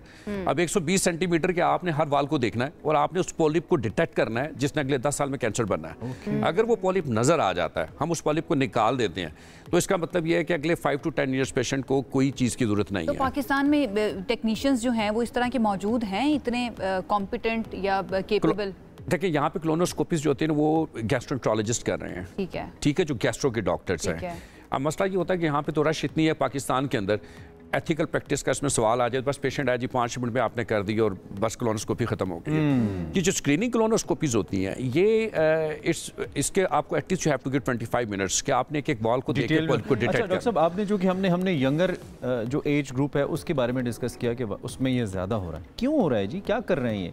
देखिए लाल पीले शरबत पीते रहते हैं, एनर्जी ड्रिंक्स पीते हैं, स्मोकिंग करते हैं। अब आप ये देखें कि जी जो कैंसर की जो age limit in the UK 80 साल के बाद जो है ना कैंसर, कोलन कैंसर का जो डायग्नोसिस था, अब ये 20 से 40 साल की उम्र के अंदर भी इसकी रेशियो लास्ट डिकेड के अंदर बहुत बढ़ चुकी है। अच्छा, रीजन क्या है कि जी हमारा वही आपने बात की लाइफस्टाइल। आप अपनी डाइट देखें, बर्गर चल रहे हैं, पिज़्ज़ा चल रहे हैं, ऑयल चल रहा है, कार्बोहाइड्रेट, फाइबर खत्म हो गया। कैंसर हमारे अंदर ये है कि लोगों में सब्जियों का इस्तेमाल, पानी पीना, ये दालें, ये जो फाइबर है ना, तो पास से नहीं गुजरते, उससे गुजरते नहीं है। तो दैट्स द रीजन कि इसकी वजह से कब्ज होना, कॉन्स्टिपेशन होना, फिर उसके बाद पॉलिप्स बनने, and that change into the cancer. तो मेरा इसमें ये है कि हमारा लाइफस्टाइल ठीक है और ये डाइटरी जो हैबिट्स हैं in the last 10 years 15 years, उसकी वजह से अगर आप देखेंगे जो कैंसर की जो एज है वो इस तरफ यंगर पेशेंट्स में आना शुरू हो गया। एक अपडेट आ रही है हमारे पास। जी, आपका बहुत शुक्रिया, आप तशरीफ लाए साहब, बात की। डॉक्टर साहब आपको काफी मदद मिली होगी और इंशाल्लाह किसी और नशिस्त में इस पर मजीद भी बात करेंगे। डॉक्टर फरहान शहजाद साहब हमारे साथ मौजूद थे, हमें इस हवाले से बता रहे थे। हमने ब्रेक लेनी है और ब्रेक के बाद फौरी वापस आना है। Stay with us. भारत को जारियत का मुंह तोड़ जवाब देने के बाद पाकिस्तान स्टॉक एक्सचेंज में एक मरतबा फिर से जबरदस्त तेजी देखी जा रही है। अब इस कॉन्फ्लिक्ट के दौरान हमने देखा था कि मार्केट थोड़ा ऊपर नीचे होती हुई हमें नजर आ रही थी और गुज़श्ता रोज की अगर हम बात करें तो 100 इंडेक्स में रिकॉर्ड 10,130 पॉइंट्स का इजाफा हुआ है और ये 1,17,297 पॉइंट्स पर बंद हुआ। बिल्कुल, स्टॉक मार्केट में बिल्कुल परफॉर्मिंग वेल और स्टॉक मार्केट के अंदर एक ही दिन में 73 करोड़ शेयर्स के सौदे, ऑलमोस्ट 30 बिलियन रुपीस अगर हम इसको देखें हुए हैं, जो कि बहुत बड़ा नंबर है। और मार्केट में जो इस वक्त कैपिटलाइजेशन है इसमें भी तकरीबन 1,130 अरब रुपए उसमें इजाफा हुआ है और 14 अरब का जो हिस्सा इसने उबूर किया। इससे पहले पाकिस्तान और भारत के दरमियान conflict that we always since days we are talking about, इसमें कशीदगी का जो असर है स्टॉक मार्केट पर हुआ था। हम सारी बातें नेगेटिव असर होता है जंगों का मार्केट्स के ऊपर और 6,000 से ज़ायद पॉइंट्स की कमी एकदम देखी गई थी, लेकिन अब इट्स नॉट जस्ट रिकवर्ड बल्कि अब बूम करी है, बहुत ज़बरदस्त जा रही है मार्केट। और लोग ये कह रहे हैं कि अगर सूरत हाल ऐसी ही रही, जैसे कल DGMOs का राब्ता हुआ है और पीस की बात हो रही है, ट्रंप ने ट्रेड की बात की है और पाकिस्तान का नाम पहले लिया है भारत से कि will do a lot of trade with Pakistan, चीज़ें बहुत बेहतर। एक और रीज़न भी है ना, अब जिस तरह से पाकिस्तान ने अपनी बर्तरी साबित की है कॉम्बैट के अंदर, जंग के अंदर, तो ये भी कहा जा रहा है कि पाकिस्तान की तरह पाकिस्तान की मईशत को इससे बहुत ज़्यादा फायदा होने वाला है, स्पेशली JF-17 J-10C की अगर हम बात करें, चाइना के साथ मिलकर। भारत ने कितना बड़ा नुकसान अपना कर लिया कि अपना डर जो पहले भी नहीं था लेकिन एक खदशा जरूर था कि बड़ा मुल्क है, माइट है, हमेशा के लिए हमारे जहनों से मिटा दिया कि नहीं भाई जब भी आओगे हम तो तैयार। This has been amazing, wow क्या फीलिंग है। Thank you very much for being with us dear viewers. इस सारी सिचुएशन के अंदर अल्हम्दुलिल्लाह हम निकले। मुझे लगा आप क्लोजिंग की तरफ नहीं, मैं खुशी से तशक्कुर निकला मेरे अंदर से। फरहान फरहान बुखारी साहब हैं, will talk about finance, stock market और ताज़ा तरीन सूरत हाल हमारे साथ ऑलमोस्ट डेली होते हैं। साथ thank you very much for being with अस और हम कोशिश करेंगे एक आध और भी एक्सपर्ट ऐड करें, जरा थोड़ा और स्पाइस स्टॉक्स को लेकर ऐड करने के लिए, कनेक्ट करने की कोशिश करें। स्पाइसी आपको बहुत पसंद है फरहान साहब, माशाल्लाह, ब्लू एवरीवेयर, क्या बात है, शाहीनों का रंग। अल्लाह करे हमारी ब्लू इकोनॉमी भी बड़ी तगड़ी हो सकती है और उसमें बड़ा पोटेंशियल उसमें मौजूद है। Your take on sir current situation, stock market, economy कैसे देख रहे हो? एक तरफ तो आपने जो बात की साजो सामान की, अब इस वक्त तखमीना ये है कि 80% से ज़्यादा बाय वैल्यू पाकिस्तान में चीनी साख्त के हथियार आ रहे हैं और ये एक बहुत अच्छी डेवलपमेंट है क्योंकि चीन आज से 50 साल पहले का चीन नहीं है, बहुत ज़्यादा टेक्नोलॉजिकल एडवांसमेंट हुई है, कहाँ से कहाँ पहुँच गए। तो एक तो वो पहलू है और इससे एक्सपोर्ट मार्केट भी बनेगी। G7 का सबसे बड़ा सौदा अज़रबैजान से हुआ है 1.6 बिलियन डॉलर्स का, और मुल्कों से बात हो रही है। तो ये पाकिस्तान का एक बहुत बड़ा एक सेगमेंट है जो कि पाकिस्तान कैप्चर करने चला है। एक तो आप कंटिन्यू कीजिएगा अपनी बात को जो बात कर रहे थे, G7 का जिक्र कर रहे थे। इस एयर कॉम्बैट के बाद खास तौर पर दुनिया में जो डील्स चल रही थी, मुझे लगता है और तेज हो जाएंगी। लोग चाहेंगे कई दूसरे ममालिक लातीनी अमेरिका, साउथ अमेरिका तक, अफ्रीका में, एशिया में, मुख्तलिफ जगहों पे इंटरेस्ट बहुत है। और अब इस वाक़े के बाद मेरे ख्याल में वो इंटरेस्ट बढ़ेगा, तो वो पाकिस्तानी मईशत के लिए भी उसका फ़ायदा है और इसे लॉन्ग टर्म में हम सस्टेन कर सकते हैं। F-16 जो अमरीकी जहाज़ हैं वो 3000 से ज़्यादा बने, और अभी तो हमने 150 से के लगभग हमारे हैं। ये 3000 से ज़्यादा इसलिए बने क्योंकि उनकी एक परफॉर्मेंस रही जिससे दुनिया में उनकी मांग बढ़ी। तो यही सिलसिला हमारा भी इंशाल्लाह हो जाएगा। और तो चाइना की इस वक्त जो सिचुएशन है, अगर हम उसको देखें, क्योंकि उनका भी पाकिस्तान के ऊपर, पाकिस्तान की सलाहियतों के ऊपर बहुत ज़्यादा एतबार मज़ीद बढ़ गया है, तो उनकी तरफ से भी मज़ीद हम देखेंगे कि वो इकॉनमी के अंदर हेल्प करेंगे पाकिस्तान की। जी बिल्कुल, मेरे ख्याल में CPEC का जो मामला है जिसमें कुछ मुश्किलात भी हुई हैं, लेकिन अब एक नया उसमें एक नई रॉ आ सकती है, एक नई जान पड़ सकती है। अभी देखना है आगे कहाँ जाते हैं, तफसीलात। अच्छा, जो ट्रंप ने कहा है कि we'll do lots of trade with Pakistan and India, America क्या पोटेंशियल देख रहा है? हम सबसे बड़े एक्सपोर्ट के लिहाज से हमारा सबसे बड़ा नंबर अमेरिका के साथ है। जी बिल्कुल, और हमारा तो ये है कि अगर वो हमारे टैरिफ्स जो उन्होंने हाल ही में लगाए हैं, अगर वो टैरिफ्स रिमूव कर देते हैं या कम से कम बड़ी हद तक कम कर देते हैं, तो पाकिस्तानी एक्सपोर्टर्स के लिए एक बड़ी अच्छी खबर होगी। दूसरी तरफ इंडिया को भी उन्होंने कहा है, लेकिन कल जिस किस्म की बातें मोदी साहब ने की हैं, उसके बाद तो मुझे नहीं लगता कि इंडिया की दाल गलेगी, क्योंकि वो अपने एक सख्त रवैये पे कायम है। तो ये एक बड़ा फ़र्क है। पाकिस्तान इस पोजीशन में है कि वो टैरिफ्स के ऊपर अमेरिका से निगोशिएट कर सके। अब अगर मैं आपसे पूछूं जी, क्योंकि उन्होंने कह दिया है, ट्रंप साहब ने कह दिया है, तो फिर अगली बात जो है उनसे टैरिफ्स पे होनी चाहिए। हमने हमेशा ये कहा है, कई सालों से हो रहा है, ट्रेड नॉट एड।